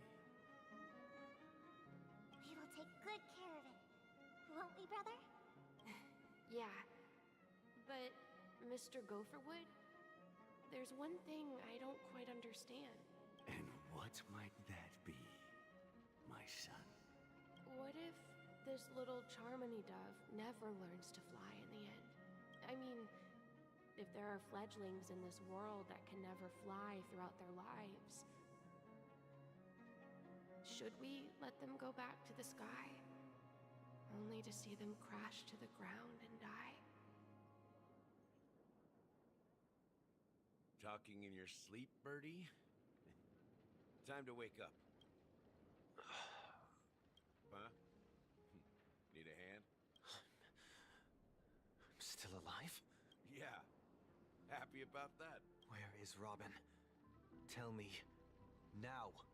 I knew that was going to be the first thing you'd ask. Don't worry, your sister is here, safe and sound. She's probably walking around the streets now. If I were you, I'd be more worried about myself. After all, right in front of you is the guy who just stabbed you in the chest with a dagger. If you wanted to kill me, you wouldn't give me the chance to speak. Just tell me your demands, lackey of the Watchmaker. So, you figured out who I am, huh? No wonder you had the guts to go against the Dream Master and the Four Families. Looks like I made the right choice. Choice? You are aware of my plan and see through my act. Time is running out, so let's drop the charades. I'm suggesting we cooperate. Cooperate? What makes you think I'd cooperate with you? The fact that the famous Robin has chosen my side. Plus, some clues about a traitor and a bright future for Penacony. Any of that catch your interest? I find it hard to believe a man who's full of deception. Fine. You don't have to trust me. What you should trust is the sense of justice inside of you. Show me Robin first. All right, as you wish. Here she is. Huh? What's your trick this time? Just kidding. I mean, this lady will lead us to And the crew, too. There are too many people who you owe an explanation. That'd be great. Please follow me, Honorable Oak Family Head. Now, all the actors are on the stage.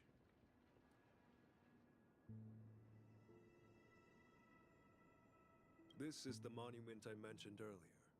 The names inscribed on it should be familiar to all of you. Rosalina and Tiernan. When Penacony was known as a frontier prison, it was the trailblazers who connected it with the stars. They were the heroes who saved Astana, and their names deserve to be immortalized. Not just on this small stone tablet, but in the annals of history for all of time. However, today, the planet of festivities is nothing but sweet dreams. That heavy piece of history is all a distant memory. Just like that prison. If their names are inscribed here, then that means... According to Micah, they died long ago. Rosalina was killed during the War of Independence. She ventured alone into the heart of the star system to investigate the flow of Memoria, but she never returned. Tiernan was a skilled gunslinger, strong and reliable. He led the people through countless battles, but he didn't live long enough to witness the arrival of true peace. In the decade following the war, Penacony faced challenges internal and external. To protect Asdana, Tiernan took up the way of the Trailblaze and led the Lampmoth family to explore beyond the system, only to be surrounded and wiped out by the Swarm. Though I had expected as much, the tales of these heroes truly are sorrowful. True to the title of Trailblazer, they spent their lives venturing into the unknown. But what about this tablet? There are no names carved on it. When Dreamflux Reef was created, its owner was still alive. However, he insisted on erecting a monument for himself, saying that it will happen someday. Here we meet again. Everyone from the Astral Express. Robin.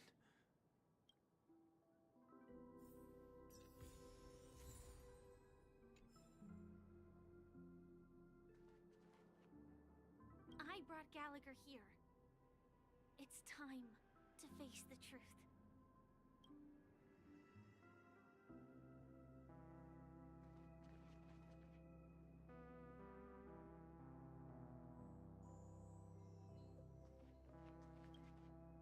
I promised to give the siblings some privacy, so let's talk about our business first.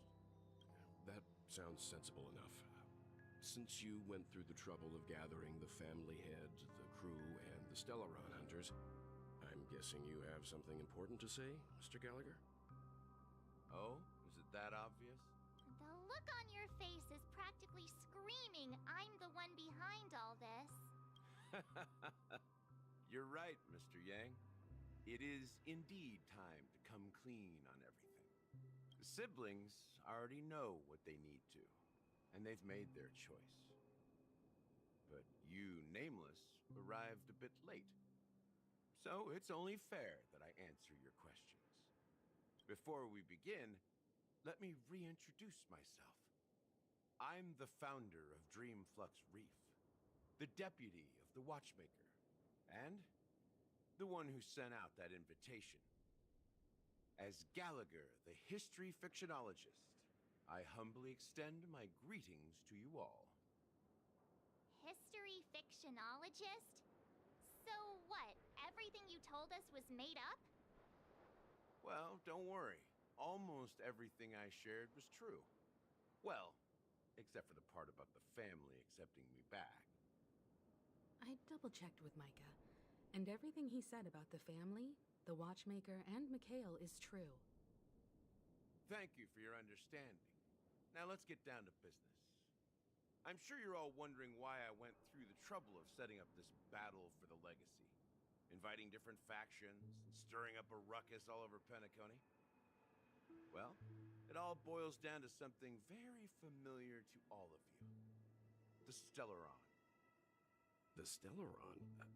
But how is that possible? Penacony is a free-flowing interstellar hub. There are no signs of contamination whatsoever. You're totally correct. So, care to take a guess at what that means?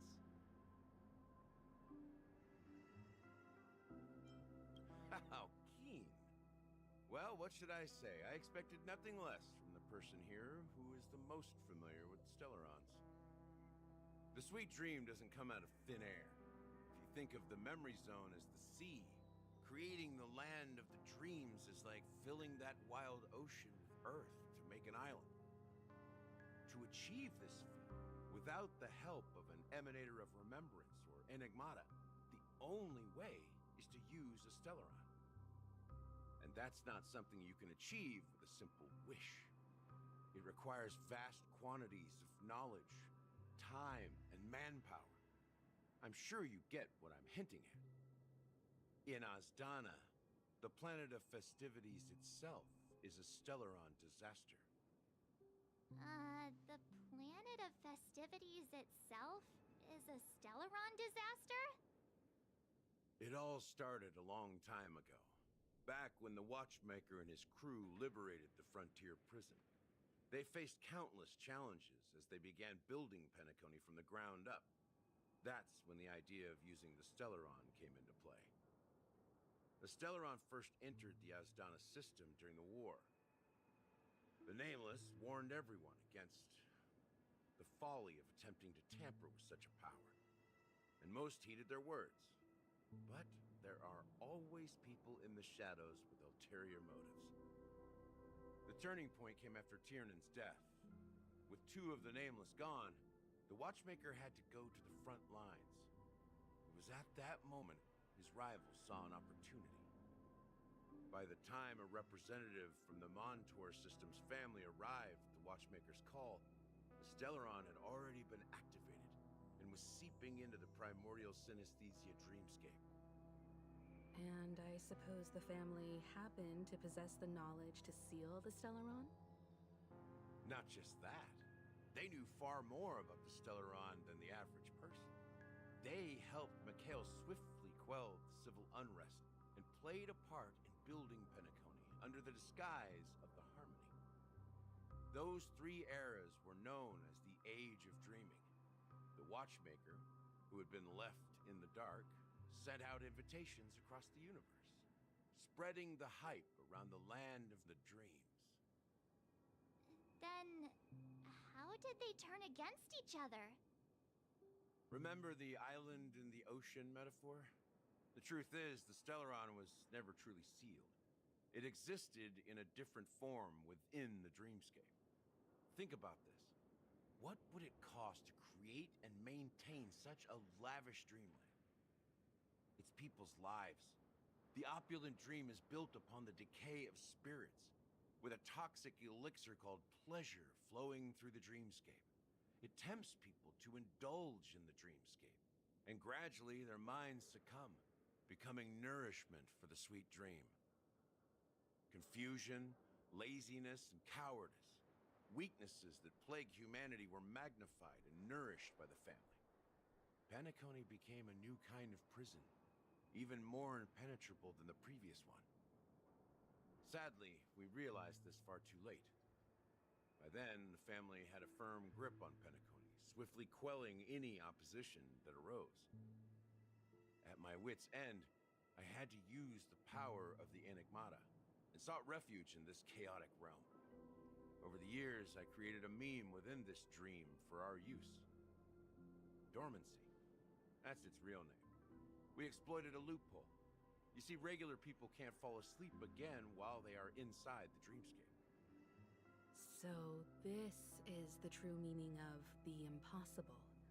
You sent out invitations in the Watchmaker's name to find forces capable of resolving the Stellaron disaster and draw them into Penacony to uncover the truth. It's not just that. Above all, I wanted to see what happens when the major factions engage in a struggle for the legacy. Since this is the Watchmaker's first announcement in decades, the traitor within the family is bound to reveal themselves. So, the legacy is just a facade. If you want to consider the Stellaron as the legacy, I'm totally fine with that. If that's the case, where is the Stellaron now? That's a question for Mr. Wings. The Stellaron is still under the family's control, and as the head of the Oak family, I'm sure he holds all the answers.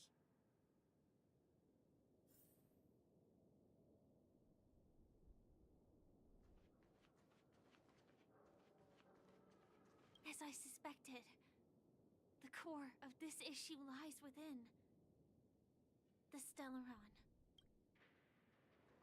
You all look quite serious. Is there anything I can do to help? Are you done talking? So, will you tell us where the Stellaron is? It is the Penacony Grand Theater itself. As I suspected. It's the embodiment of the family. The edifice that first materialized within the Sweet Dream. That's what turned Penacony into its current state. As for the person who employed its power, it is in fact Mr. Gopherwood, the current Dream Master. Well, that was easier than I thought. Did you conduct your own investigation already? Correct. When I was trying to track down the person who murdered my sister, apart from you, Gopherwood was my second suspect. Confronting me first turned out to be a smart move on your part. I didn't have other options. The Dream Master has been elusive, and even the heads of the families can hardly get an audience with him. Moreover, Mr. Gopherwood has been kind to my sister and me. And I didn't want it all to end like this.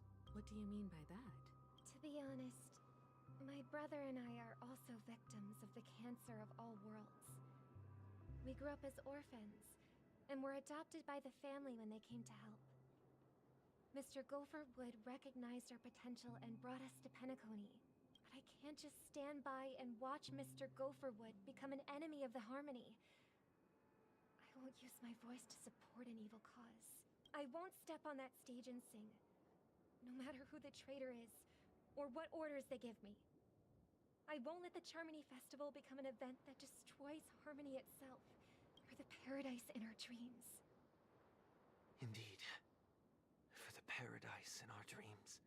As the head of the Oak family, I'm responsible for ensuring Penacony's promising future. Robin and I will head into the sweet dream and confront the Dream Master. And if it turns out that the family has truly strayed from the Harmony, I'll fight alongside you. We'll put the Charmony Festival on hold and make sure Mr. Gopherwood pays for his blood debt.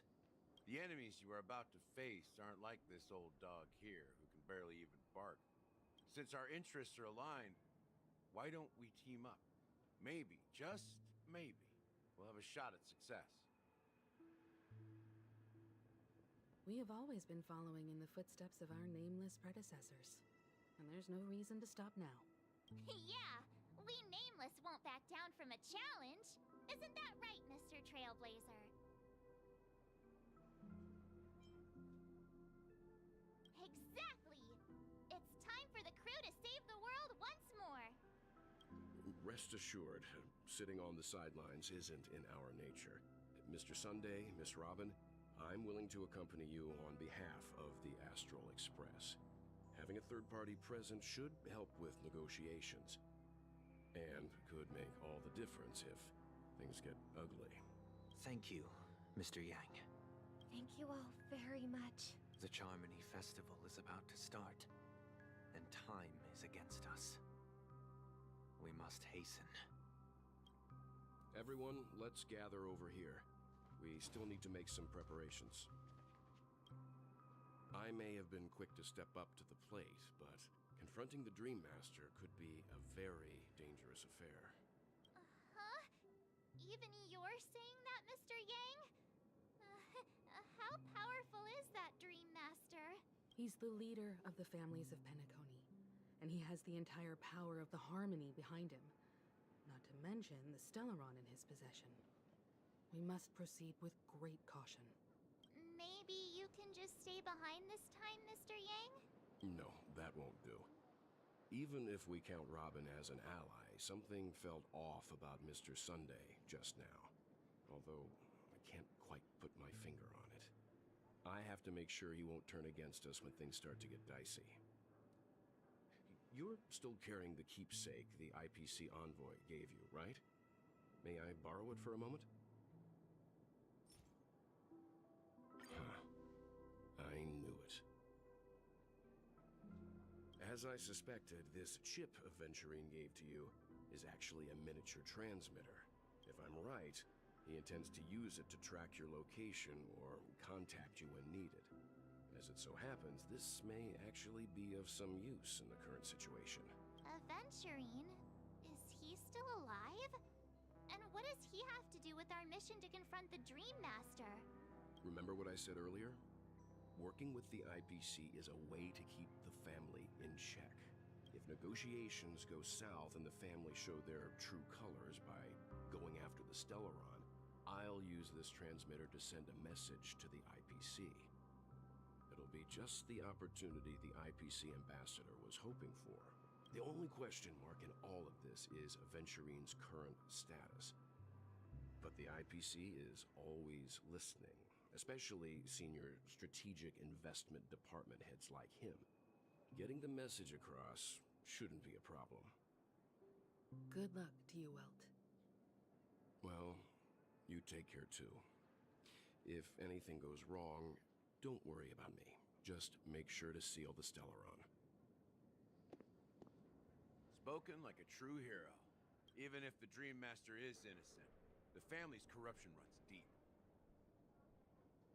I won't make the same mistake Mikhail did. Let's wish him the best of luck. Don't you have something else to tell us, Gallagher? Why would you say so? Before we departed, the conductor asked us to inquire about the 3 nameless in Penacony. We've already collected intel about Razelina and Tiernan, so the only one left is Legwork, if I'm not mistaken. We've already met him somewhere, haven't we? It's not enough to say meet, but the answer is pretty obvious. After all, I've hinted at it in quite an evident way. I've been watching over you ever since I received the reply from the Astral Express. And I've seen the great effort you all put into linking different realms together across the cosmos. And now, after getting this far all in one piece, you have truly proven yourselves. Miss Himiko, were you the one who repaired the Express and got it sailing through the cosmos again? Yes. And you two, young Nameless, you have very interesting life stories and extraordinary skills. What? Hey, you can't just make up titles like that. You're full of energy. Please send my regards to the conductor, Pom Pom. Please let them know that their friend had fond memories from his time aboard the Express, which he reminisced on every time he had a good drink. As for the last Nameless, he embarked, disembarked, and embarked again, traveling in a great circle, ending up back where he started. On his deathbed, he told me to find the Astral Express and deliver an invitation to the future Nameless. He left behind a special gift, a true legacy. Something that belongs only to the successors of the Trailblaze. Come with me. Now is the time to reveal it.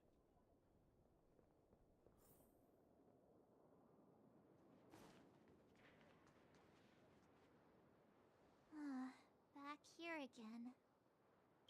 Sometimes I feel like you're still alive, old friend. Like you've still got so much to say and do. I've kept my promise and brought the future Trailblazers you've waited so long for. I don't know why you were so obsessed with that train, but I remember your last words. Don't let us down, old man.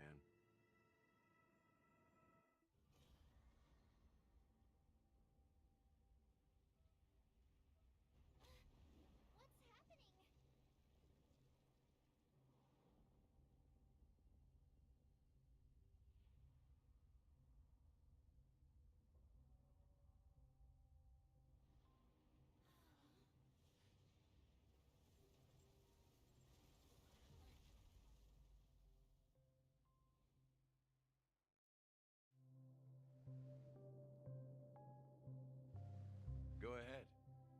His resting place lies in the garden up ahead. The first and last Nameless of Penacony. Mikhail Char Legwork, the Watchmaker.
Sure enough, the watchmaker is the third nameless. Even I could guess that one. The legacy he left behind was a dream bubble. I believe inside that bubble, there's something that holds meaning only for the nameless. After all, when I checked its contents, I found nothing inside. Maybe some trailblaze runes? Even more mysterious than me. Well, let's have a look.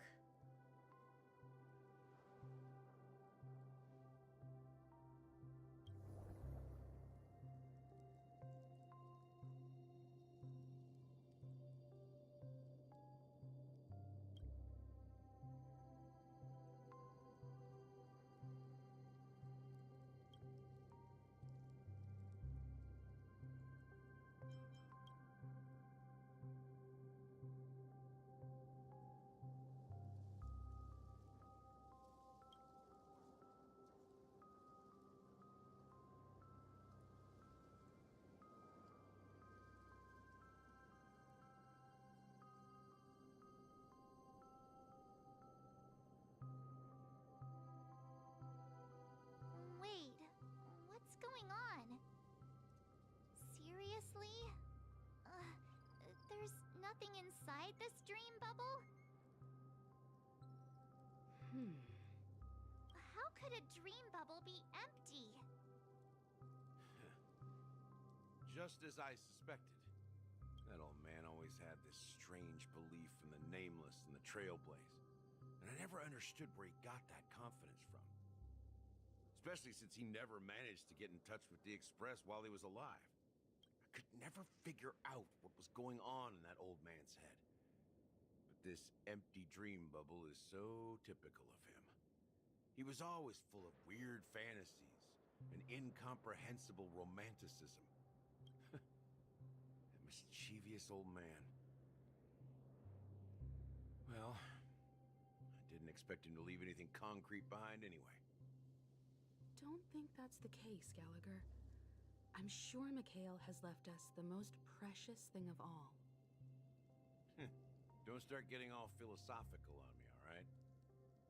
Just as Mikhail believes in the nameless of the future, we unconditionally believe in the nameless of the past. How could they leave with regrets for the future when they were ready to dedicate their lives to the land they loved? There must be something contained in this dream bubble. It's just we haven't figured it out yet. You also have faith in the watchmaker, don't you, Gallagher? Well, I'm a follower of the Enigmata. My philosophy forbids me to have faith in anything.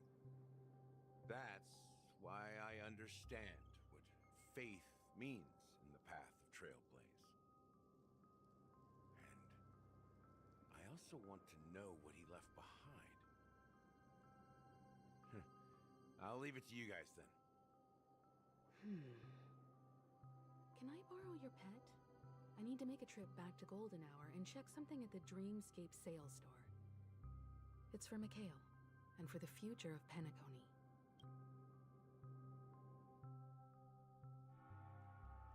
Welcome to the Reverie Hotel. How may I help you? Greetings. We're the Nameless from the Astral Express, and we'd like to check in. The Astral Express? But I thought... Yes, my companions already checked in. My name is Dan Hung, and I believe my personal information is recorded in your system. I see, but your companion said you wouldn't be coming due to a change of plans. Now the plans have changed again. And you are... Me? I'm Pom Pom, a new nameless who's also with the Astral Express. He's my fellow trailblazer. We responded to the family's invitation before he boarded the express, so he wasn't registered in your system. Is it possible to accommodate him as well? Oh, I see. Another one of the Nameless had a similar situation. Seems like a lot of people are joining the Trailblaze these days. Since there's a precedent, it shouldn't be a problem. Just give me a second to contact your companions. I'm sorry, dear guests, but it seems I'm unable to reach the other members of the Astral Express. What do you mean by unable to reach them? My apologies. This is the first time I've encountered a situation like this. However, the system indicates that those guests are still in the dreamscape. How about this? Give me their room number, and we'll go check on them ourselves. I'm afraid that's not possible.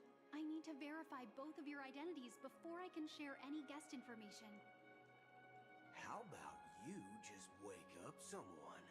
Let's say, Welt? I'm sorry, but there are strict rules regarding forced awakening. It cannot be done without the proper clearance.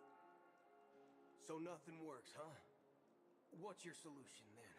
Are you saying we sleep here? At the reception? Please be patient. We need to contact your companions in order to confirm your identities. And now it seems you need to confirm our identities before you can contact our companions. It seems so. Oh, fudge. Look, nothing personal, but if you can't handle this, go find someone else who can, okay? Please calm down, dear guests. I do recall that Mr. Sunday, the Oak family head, personally handled this issue earlier. Oh, please wait a moment while I contact him. I don't think she's trying to give us a hard time. She really just doesn't know what to do. I have a bad feeling about this. You tried to contact them on the express earlier, but they didn't respond. Something doesn't seem right. I need to leave for a moment. You can stay here with the receptionist. Sure thing. Just don't keep me waiting forever. Don Hung seems pretty worried about his companions. I should give him some space. Stressing out about it won't help anything.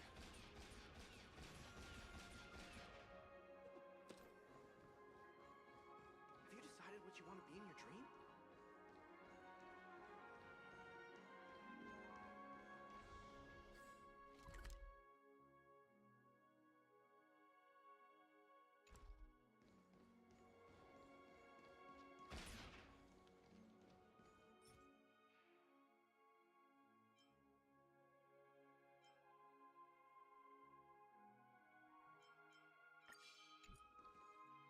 Locked and loaded.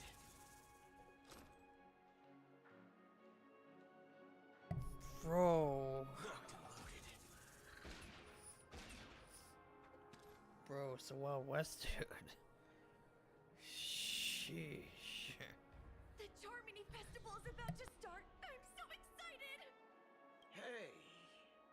You guys here for the Charmony Festival too? Well, I didn't come all the way here specially for the festival. Honestly, I don't really even know what it's about. But I heard it's a lot of fun! Well, back in my homeworld, Anaria, we have festivals like that all the time. My dad threw me a birthday party one time that was just as extravagant as the Charmony Festival. Oh, come on! The Charmony Festival is a once-in-an-Amber Era event. How can a birthday party compare? Well, you never know, right? Maybe on her world, birthdays only happen once in Amber Era. Anyway, let's forget about that.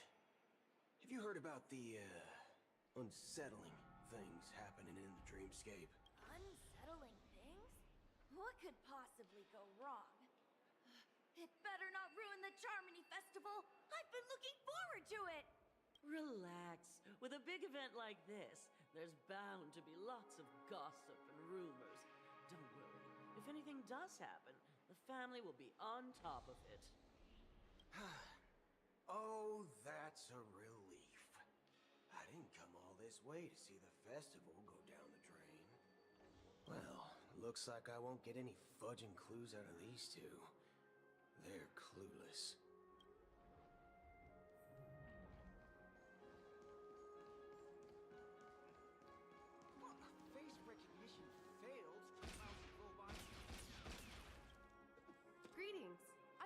of the Bloodhound family, head of security for the hotel. How may I assist you? Hello. So, there's something I wanted to ask about. I've been hearing some unsettling rumors about certain incidents that might affect the Charmony Festival. Do you think there's anything to be worried about? I've traveled all the way from the Hayaii Federation, and I don't want my trip to be ruined. What do you mean? Wait. You haven't heard? I'm not sure where you heard those rumors, but they're completely baseless. I can assure you, as a representative of the Bloodhound family, that everything is going smoothly for the Charmony Festival. At present, all of the families are focused on making sure the festival starts on time. Even the Dream Master himself has arrived. So don't worry, your trip won't be in vain. That's a relief to hear. She doesn't appear to be acting. So, it seems that even the hotel staff are out of the loop. Back already?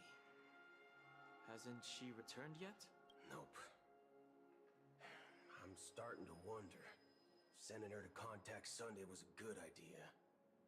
Neither the staff nor the guests seem to know anything about what's happening in the dreamscape, and wherever we go, all we see is people enjoying themselves.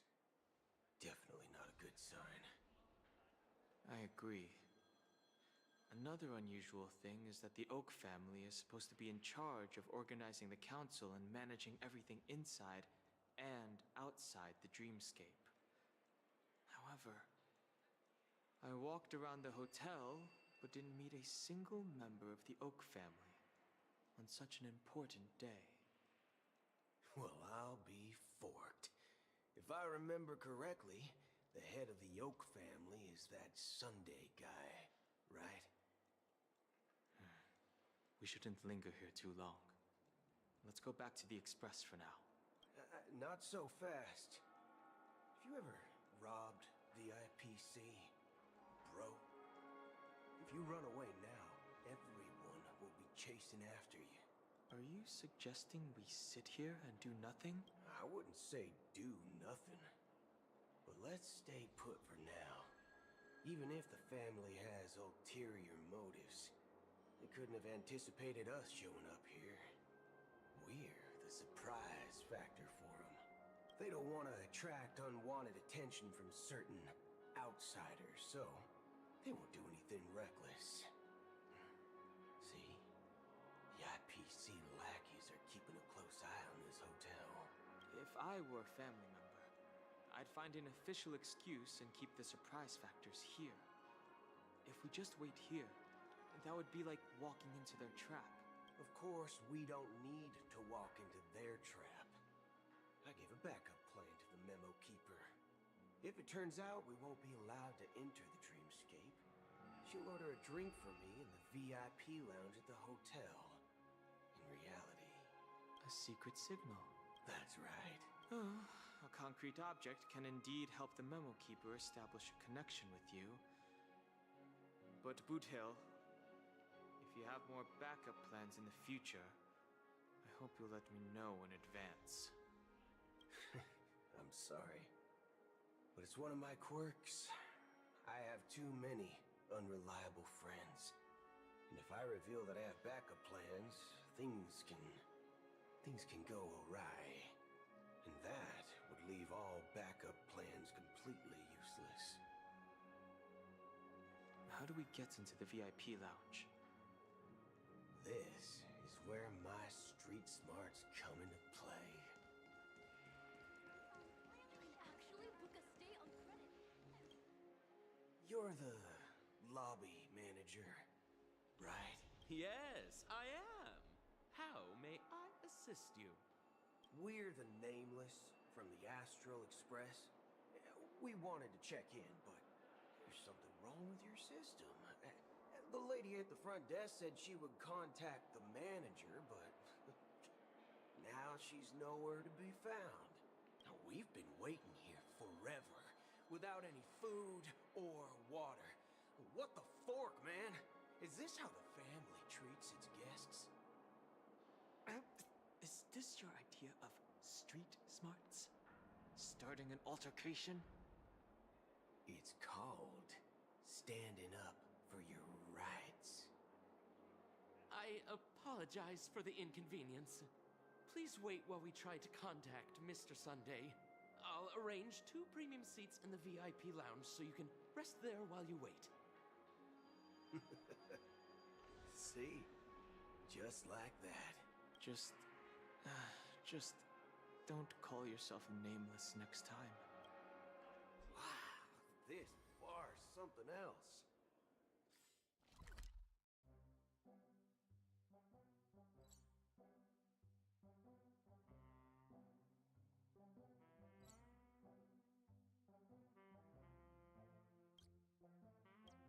Certainly worthy of the planet of festivities. Shaken, not stirred. Good evening, gentlemen.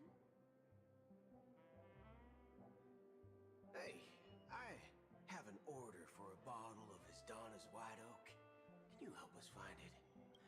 Donna's White Oak. I think there might be a misunderstanding. We don't serve that here. Oh, no way. Are you sure you're not mistaken? If someone had reserved such a beverage, I would definitely remember it. It sells for hundreds of thousands of credits per bottle, after all. I couldn't afford to cover for such an item if it were broken or lost. That's strange. Well, could it be that the memo keeper couldn't afford it? What should we do now? No need to rush. Let's grab some drinks first. Maybe I arrived too early and she hasn't come yet. Let's see what kind of juice malts you all have here.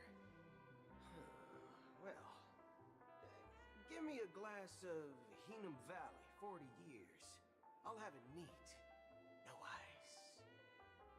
Wow, that's the most expensive one on the list. You have a taste for the finer things. It's on the house, anyway. What can I get for you? Anything you recommend is fine. Then I would recommend today's special, Glass Village. It's classic Soul Glad mixed with Laboon juice. It's refreshing and suits your cool demeanor. Just 1 minute. This flavor. Dynamite barbecue with rocket fuel. Ooh, really hits the spot. Truly the finest sherry cask-aged malt juice in the cosmos. Dynamite barbecue with rocket fuel. Is that really something that humans enjoy? Hey, this guy doesn't know anything at all. As long as you're satisfied, dear guests, please enjoy. Let's give the memo keeper another half-system hour. If she doesn't show up, we'll need to come up with a new plan. In the meantime, let's take stock of the situation. What do you think? The situation is unclear. Something must have happened on the planet of festivities, but the public is unaware of it. Someone in a position of power within the family must be covering it up. It's unusual for the followers of the Harmony to invite other factions, let alone the IPC and the Masked Fools. If what you said about the Emanator of the Nihility is true, the situation in Penacony is a little complicated, to say the least. Actually, there's something else I'm concerned about. Regarding Acheron. As you know, the faction that follows the path of the Hunt are some of the most dangerous folks in the cosmos to mess with. I mean, who in their right mind would impersonate the Xianzhou Alliance or the Galaxy Rangers? It's like asking for a death wish. Isn't there a saying among the Xianzhou people that the Rainbow Sect lets their Lux arrow do all the beating? Talking. Do all the talking. Well, you know what I mean. Even though the Galaxy Rangers have been out of sight for years, we've been keeping an eye on this region. Even the dumbest criminals know better than to mess with the Annihilation Gang, much less the Rangers. But that Acheron lady, she doesn't seem like a lunatic at all. On the contrary, she's highly logical and organized. She knows exactly when to hold back and when to strike without mercy. And you believe that someone like her would have an ulterior motive for impersonating a Galaxy Ranger? I'm not entirely sure, but I do have my suspicions. Maybe she knows a Galaxy Ranger, or perhaps she's trying to lure us out for some reason, which I can't figure out. Anyway, what worries me more are the anomalies within the family. They've summoned followers from various paths for the festival. No matter how generous such a gesture is, this move seems highly unusual, unless the invitations weren't sent by them. If that's the case, it's even more intriguing that the family insists on organizing the Charmony Festival, despite the chaos. Maybe it's Shipei the Harmony pulling the strings. You find it beyond human understanding because it wasn't arranged by humans at all. People do stupid things out of irrational impulses. They abandon their principles when self-interest is involved. They believe in things they know they shouldn't, and fudge, they even break their own rules. But Eons don't. They stick to their determined path and never turn back, even if they reach a dead end. You think Shipei's will is behind all this? It may not necessarily be Shipei. There's definitely some higher entity involved. I know it may sound pessimistic, but if human free will were reliable, why would we even need Galaxy Rangers? It's much simpler when you boil it down to the eons and paths. Like how Lon always follows the path of the hunt, or how the Express stays true to the Trailblaze despite Akavili's disappearance. But in my opinion, Akavili's fall holds significance for the Nameless. Oh, so you're saying the Nameless now have to take responsibility for their own choices because their absolutely right leader is gone? Exactly. I believe the purpose of the journey isn't just about following a path that's always considered absolutely right. It's more about doing your best to choose the right path for yourself among countless possibilities, even with limited insight and judgment. I don't know what you've been through, but I agree that people must take responsibility for their choices, because no one else can do it for them. That's why the Galaxy Rangers need to uncover the imposter and figure out her true intentions. Just in case. I have a backup plan if the Memo Keeper doesn't show up. This is my final backup plan. I promise. You sure have a lot of cards up your sleeve. Well, going back to my old career would make things a lot easier. By the way, when you were walking around the hotel, did you happen to see any important-looking guests? What's your plan? It's simple. We just grab some hostages and use them as bargaining chips with the family. Or maybe we can even take their identities. No need for that. We'll return to the Express now. Wait. Are you getting scared? Draw your weapon. Let's make a big scene. Are you leaving, esteemed guests? Would you like to cancel that Asdonis White Oak you just ordered? Huh? Ha ha. Looks like you are a bit intoxicated, esteemed guests. You ordered a bottle of Asdonis White Oak just a moment ago. Looks like your Memo Keeper friend has finally arrived. Oh, right. Sorry, my memory's not the best. You know, too many modifications and all. Anyway, let me check. Well, fork me. It says Donna's White Oak, all right. And there's a note. I'll be waiting for you on the Astral Express. No mistake. That's her message to you.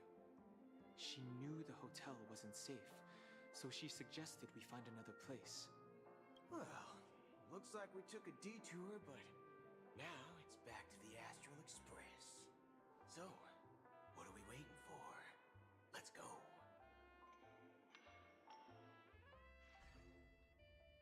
You're back? Two guests just boarded saying they were looking for Boot Hill, so I told them to wait in the parlor car. Oh, just in time. 2 guests? Yeah, or 2. Look, we welcome all passengers on the Astral Express, but sneaking in like that, you have no regard for etiquette. My apologies, conductor. It was an oversight on my part. I assumed you were already acquainted with the garden. Given the chaotic situation in Penacony, the Nameless are the only ones we can truly trust right now. You are the memo keeper. Pleased to meet you, Dan Hung. I've seen you in others' memories. And as for Boot Hill, this is our first face-to-face meeting. I hope you enjoyed that bottle of Astana's White Oak. You sure have a refined taste.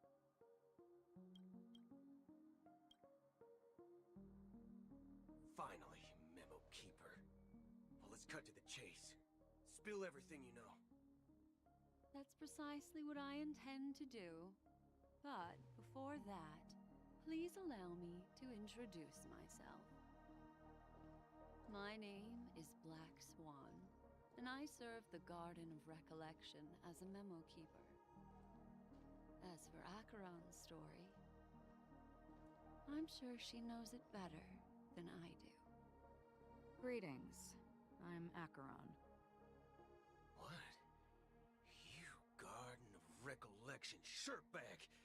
You betrayed me! I apologize, but she did that at my request. Due to certain reasons, I have been exiled by the family.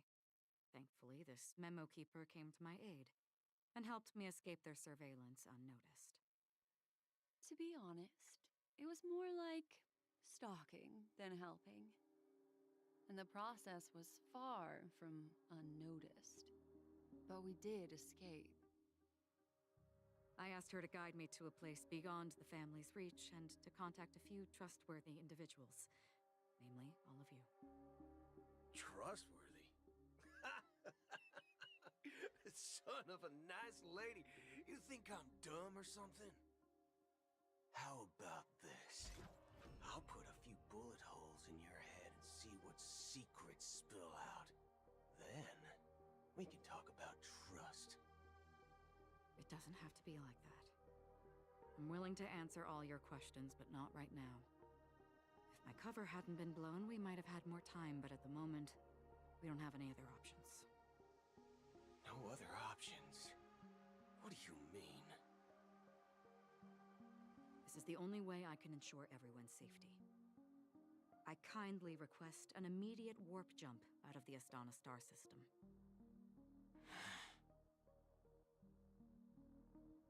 This passenger is requesting... As far as I can tell, she's not a threat and seems to be telling the truth. I've briefly traveled with your companions and know their whereabouts, Dan Hung. Please rest assured, your nameless companions are safe, but they need our help. As for Boot Hill, you may have guessed. I've been waiting for you. Galaxy Rangers are known for their elusive nature and limited contact with each other, so this was the only way I could reach out to you. Only by doing this can I find a true Galaxy Ranger and fulfill a long-standing promise. To return his relics to their rightful owner. Someone once told me that every rainfall is like a gift from the heavens, a sign of their mercy upon the world. Raindrops are said to be the tears of the gods, shed in response to the sorrows of the world. Their constant pouring is a reminder that the gods haven't abandoned us yet. So, how long has this rain been going on for? I used to believe, just like you, that it would eventually stop. Years and decades passed. And in the end, such hope faded away before the rain did. Looks like the god you mentioned doesn't exist after all.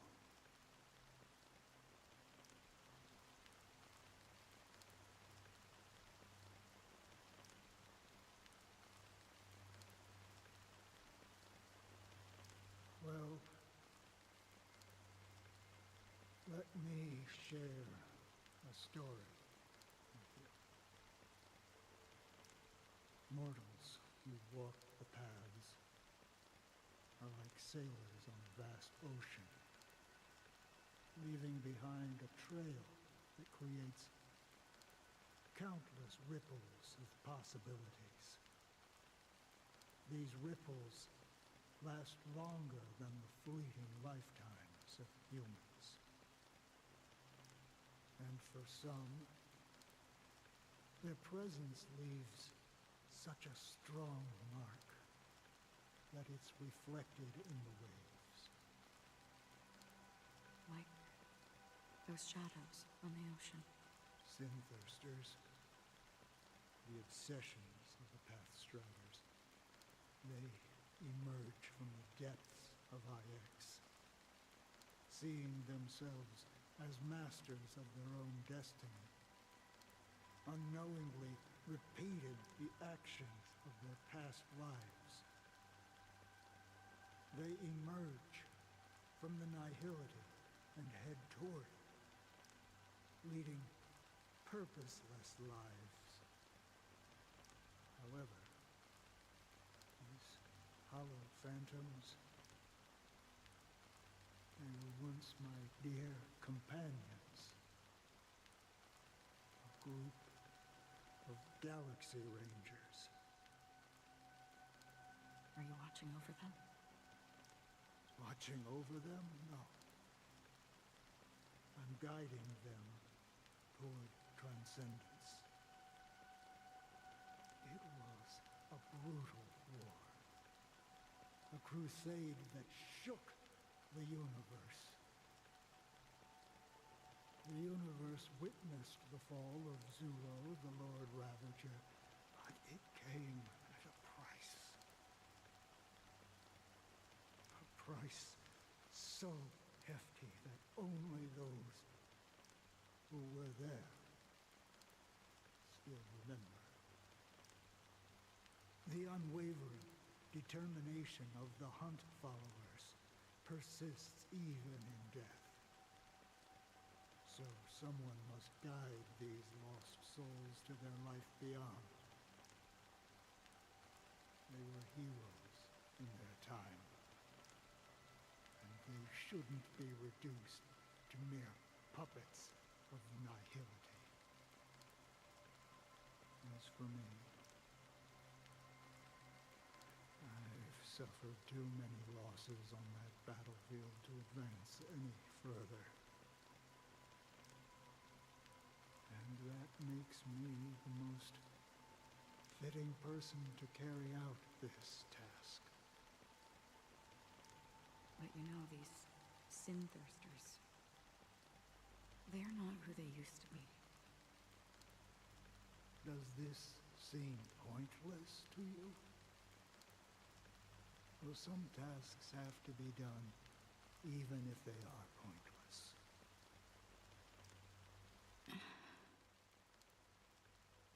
I can help you. For what?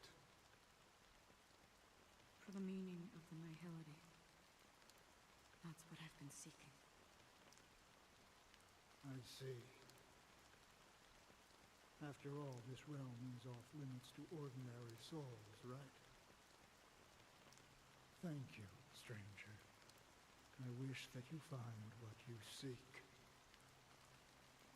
Before we part ways, I have one more question. It is true that their actions and even their entire lives may seem pointless from our perspective. But if, and it's just an if this is what the departed ones expected, should we try to change it? A good question, and a profound one. I don't know the answer. What I do know is that one day, I too will pass away. And when I bid farewell to this world, someone will stand at my grave and place a bouquet of flowers on it.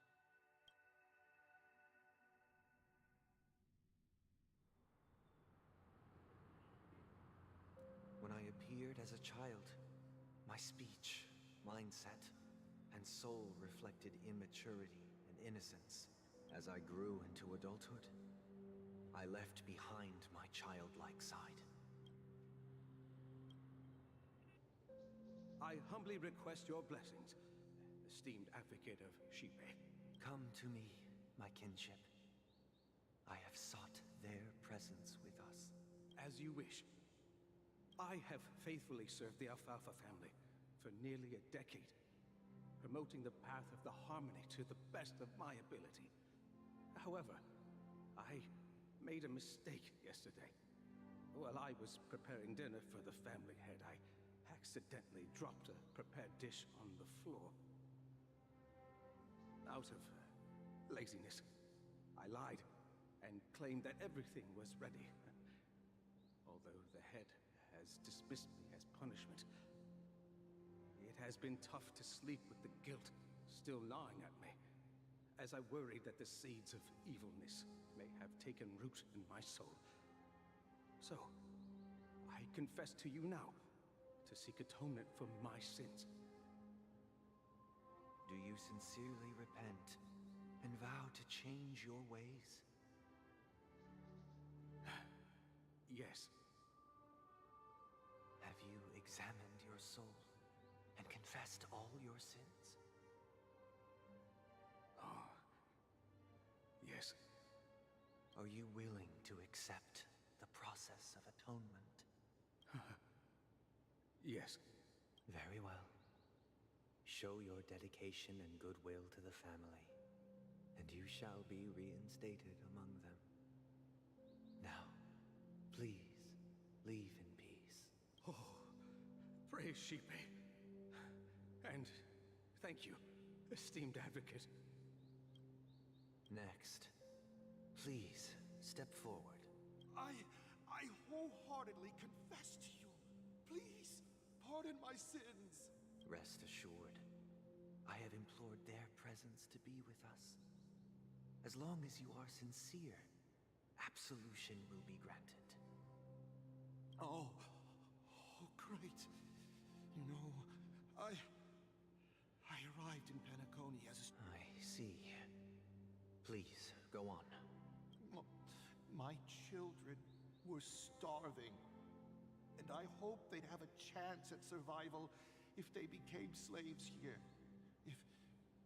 If I can strike it rich here, I'll lift them out of that situation and give them the life they deserve. But the Bloodhound family got wind of it. They're on my tail, hunting me down. I thought I could bring my kids here. It was all my fault. All my fault. The family is ready to forgive all sinners. I'll ask the Bloodhound family to cease their pursuit. You don't need to live in fear anymore. Oh, thank you. Thank you. I'll work my hardest to redeem my children and make them part of the family. Praise the harmony. Next, please step forward. Hey! Long time no see, Mr. Sunday! I have sought their presence with us. Let us proceed. Sure, let's just get this over with. That's it. Nothing more. Do you... My sins? Starting to sound like a... You think nobody knows what your precious family has done? About the watchmaker? Huh? Don't kid yourself, Featherbrain. Those dream chasers might be fooled by your act, but don't fool yourself. Before you start spouting off your holy verses, answer me this. Well, I've spent enough time in confession today to enter the Harmony's paradise, right? Oh, revered triple-faced soul. Hear my doubts. Who can judge the strong when their power hides their crimes? Who can vouch for the weak when they will pay any price to survive? Who can comfort the purest souls when even they get led astray? If the strong defending the weak is truly the foundation of paradise, then who is responsible for the suffering and anguish in this wretched world? Brother?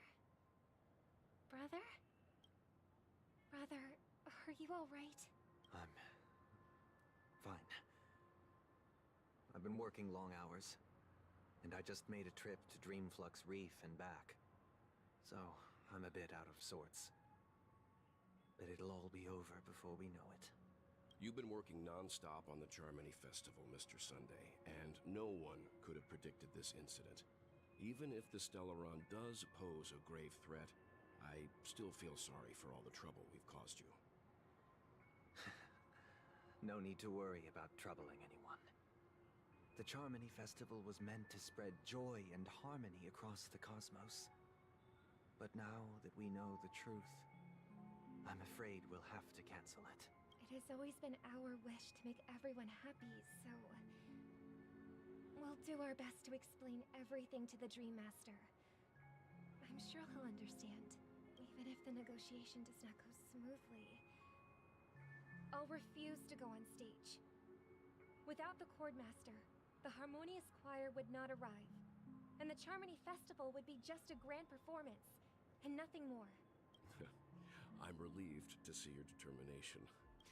You know, since arriving in Penacony, we haven't had any contact with this Dream Master himself. I'd heard of the heads of the 5 major lineages, but the Dream Master is a mystery to me. The Dream Master rarely grants an audience, even for us. But, given the urgency of the situation, he's agreed to meet us in person. Perhaps you'll be the first guest to meet the Dream Master in years, Mr. Yang.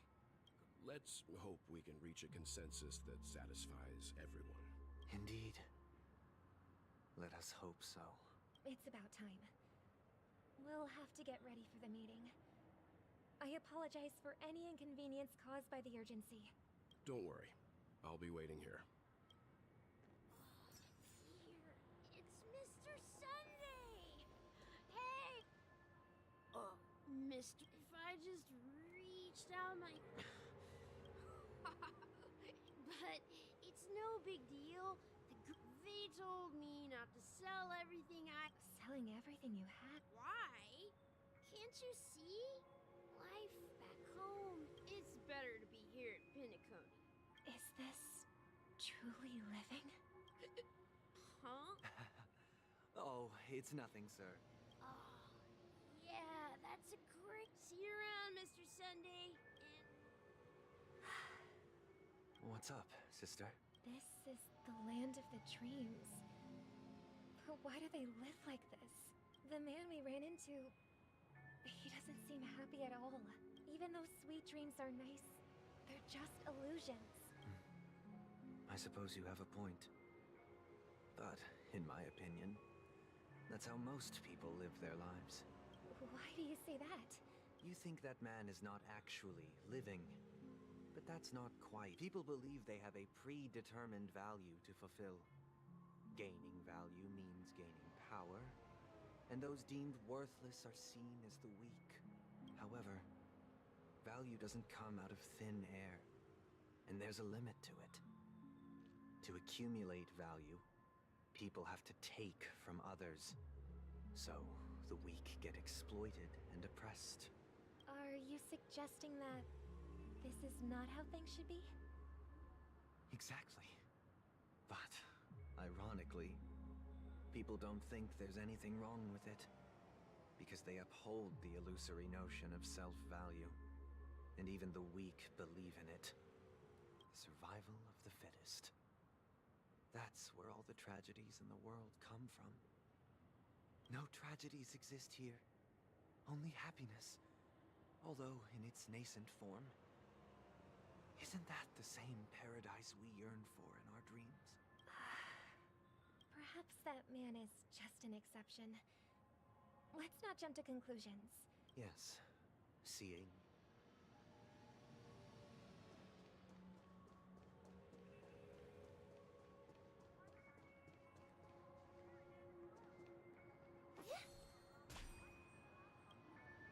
Glad to meet you again, Robin. It's going... You're too kind, Robin. It's a pleasure to have guests from all over the universe celebrating day and night. I can't stand being lonely or bored, so... But if this went on forever... Nah, not at all. Who would get tired of having so much fun? Every day, you get to wear fancy clothes, explore all sorts of dream bubbles. But you know that only a few things can be brought back from the dreamscape to reality, right? That's exactly why I don't plan on bringing anything back. Just enjoying the dream itself is good enough for me. I mean, I'm not only in this sweet dream can I truly feel like I'm in control. I see. I genuinely wish you all the happiness in the world. And I wish you a fantastic performance, Robin! I'm off to the Blue Hour for the ball. See you later. Seems like that guest's perspective didn't... She had a valid point. What you're trying to say is, she thinks... Well, she did make mention of being able to afford a room. However, the paradise in our dreams, it doesn't have to end. No. And the paradise we yearn for shouldn't be just a fleeting dream either.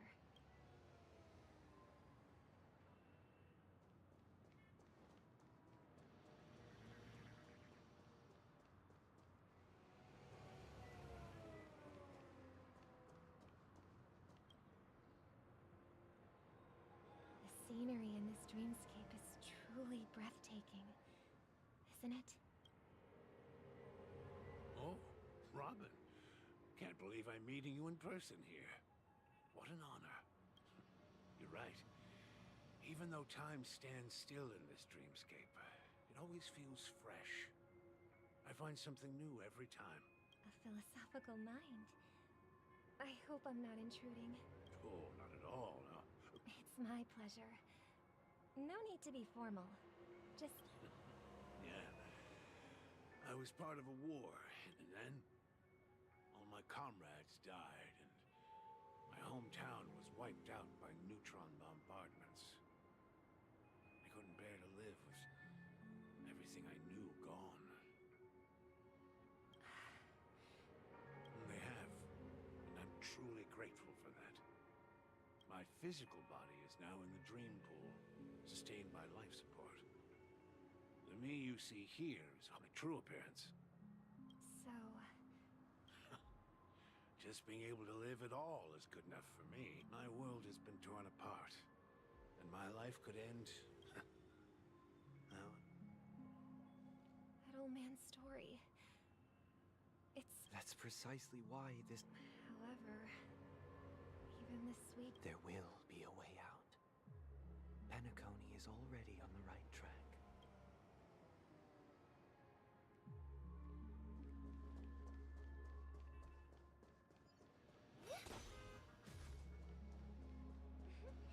Look what we have here. A lovely young lady. Wait, is that me? Brother, I've heard that a skilled mass fool received an invitation too. That must be you, right? Did you enjoy yourself? Barely. The people here are way too gullible. Now that you've had your fill, it'd be wise to leave before it's too late. The music of the harmony doesn't tolerate discord. What? Now that you have the real Robin, I'm useless? Oh, how disheartening. I've done so much for the family.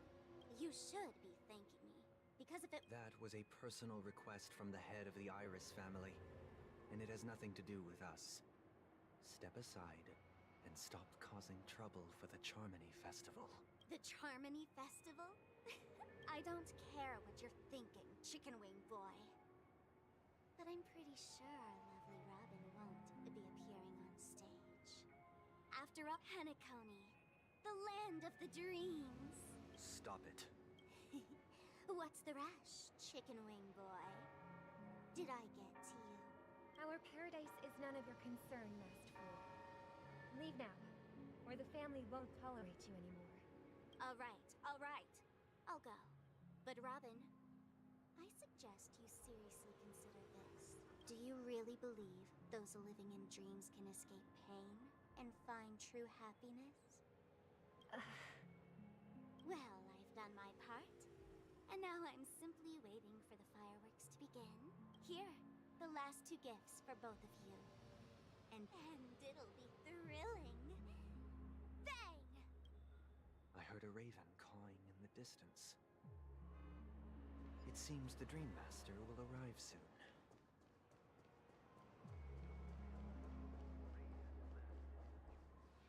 Let's wait here for the Dream Master to arrive. Okay. That seems like a lot has changed during— Well...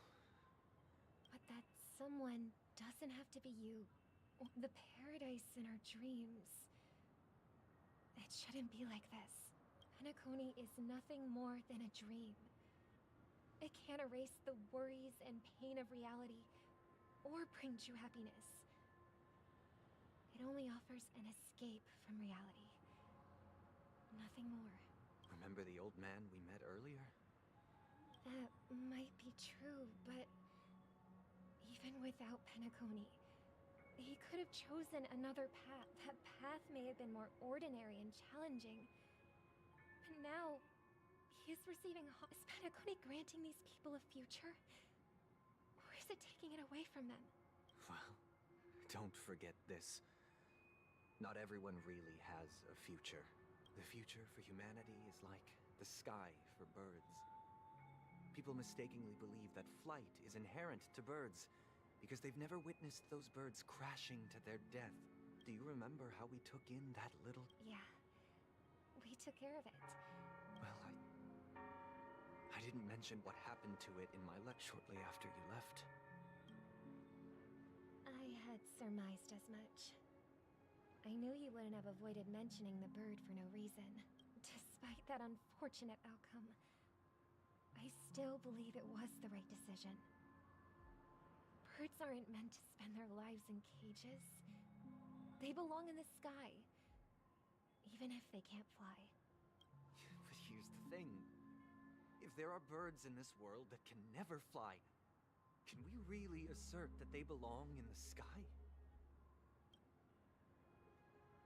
Are you implying that the same goes for humans too? Let's take the Astral Express as an example. The Nameless made tremendous efforts to bridge worlds, gaining fame across the universe. However, only a few extraordinary individuals can endure such a perilous journey. That's because the pursuit of the Trailblaze exceeds the capabilities of ordinary humans. Otherwise, why would this path be filled with broken rails, an abandoned express, and even a fallen eon? That's just sophistry. If that were true, then only the powerful would have the right to determine the future. Unfortunately, that's exactly what happens. Another name for the future is self-value.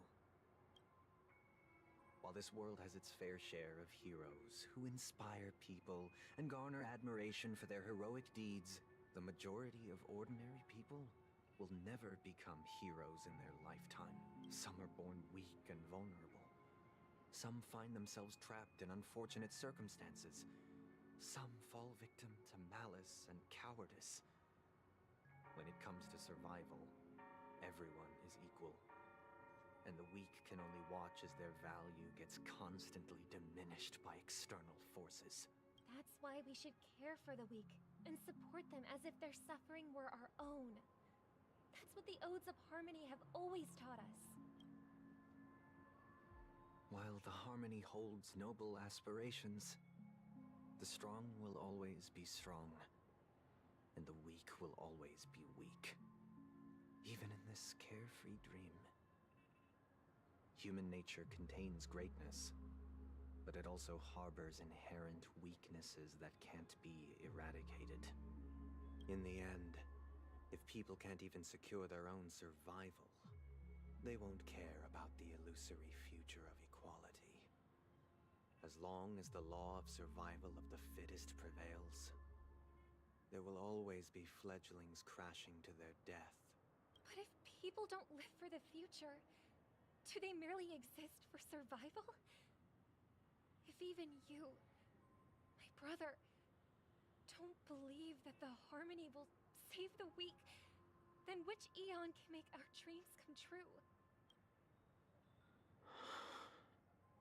People often forget that when the first bird took flight, the entire world envisioned a future where no more fledglings would ever crash to their death.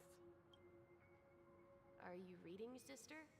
Mr. Gopher White gave me a picture. If I could become a chord master, I'd like to summon Dominicus, the harmonious choir.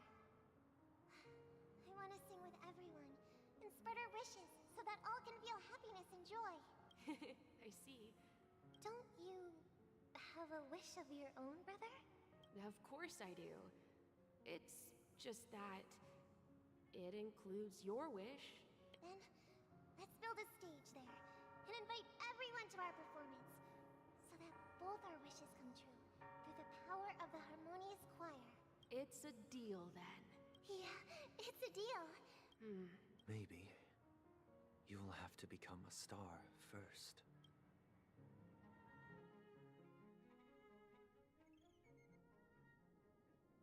You're back sooner than I thought.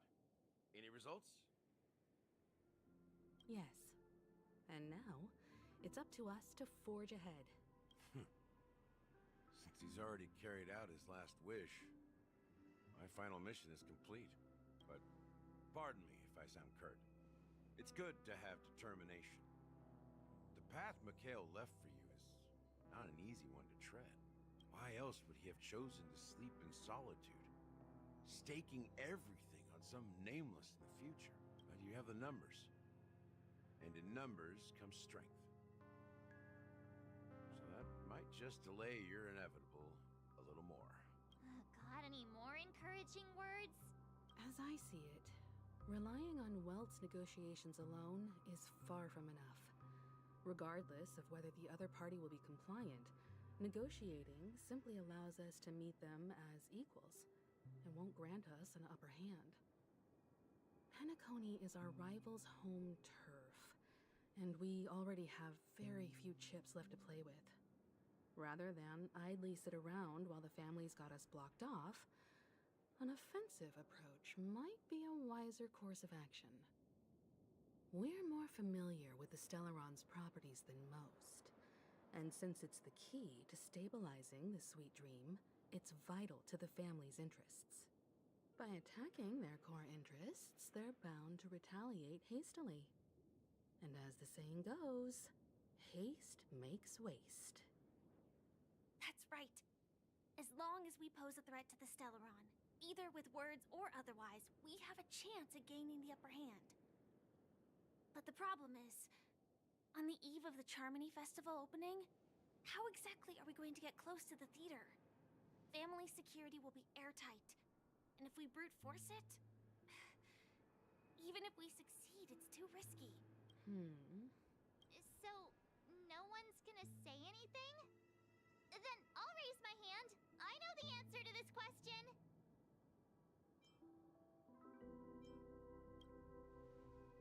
Why are you speaking like the general of the Law Fu? So, I heard that before the Charmony Festival begins, there'll be a pageant to kick off the festival. It's called the Soul Glad TM Festivity Auditions, or something, and it's going to be held in the moment of Scorch Sand.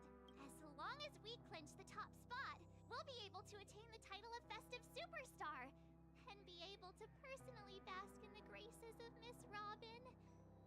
Not that that's important. What's crucial is that we can enter the Grand Theater before the audience arrives. So, how do we go about participating in these festivity auditions? I've already procured special invite tickets from Miss Robin's fan club. To tell you the truth, I had been preparing to join the auditions all along. But now it looks like even if I scrape through, I probably still won't have the chance to shake Miss Robin's hand. So they're still running this thing, huh? It was originally just a publicity stunt, set up by Mikhail to drum up attention. But it looks like it might be worth a shot. We'll follow Marge's plan. Mr. Gallagher, will you be joining us? I'm afraid I won't have the time. As a virtual character, I've already completed my final mission. Whether Penacony can awaken from this dream is all down to you. Should we ever cross paths again? I'd love for you to visit the Express. All right. I'll have to add to that data bank of yours you've got on the Express. And Miss Firefly, we thank you for all your support. We're faced with a formidable enemy. As long as the Astral Express and Stellaron Hunter's objectives are aligned, we're willing to cooperate with you. We've already come this far together. I'd like to join you for the rest of your journey on Penacony. I'm pleased that we can finally fight shoulder to shoulder. I couldn't ask for a better ending. This is also the spirit of the Trailblaze. Now, everyone, let's prepare to move out.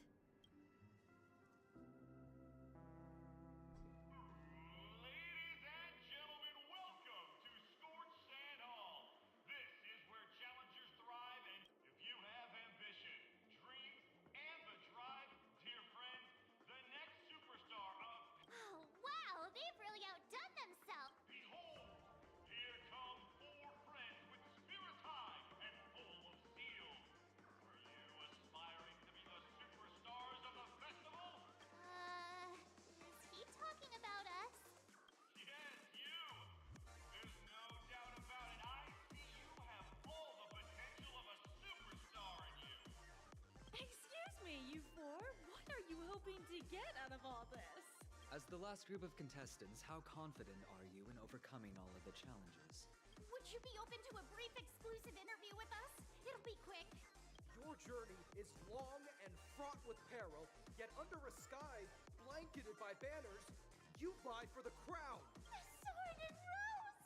Protect the beauty, the beauty, the beauty! Magnificent and majestic! A knight's head is hard as steel. Brotherland's focus is stubborn as a heel. We don't all have to be winners, but if we don't have fun, we'd all be sinners. People are pouring in. Kinda feels like all sorts of baddies are showing up. Let's get in there quickly and enter the competition. Ladies and gentlemen, please make... Coming towards us now is... Allow me to introduce... Hello, everybody. Can't hide it anyways.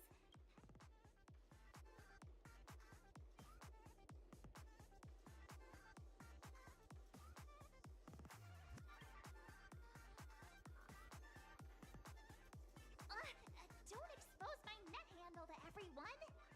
Hello, everyone. I'm March 7th. I'm an ordinary... Hello, everyone. I'm Firefly. I am also an ordinary girl who enjoys adventures. So it's a bunch of nameless guests. This final face-off is bound to be spectacular. Time is precious. My four friends, come with me. Grab a bottle of Soul Glad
Alright, my friends.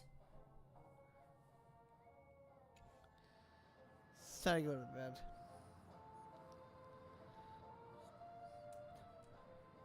Another day.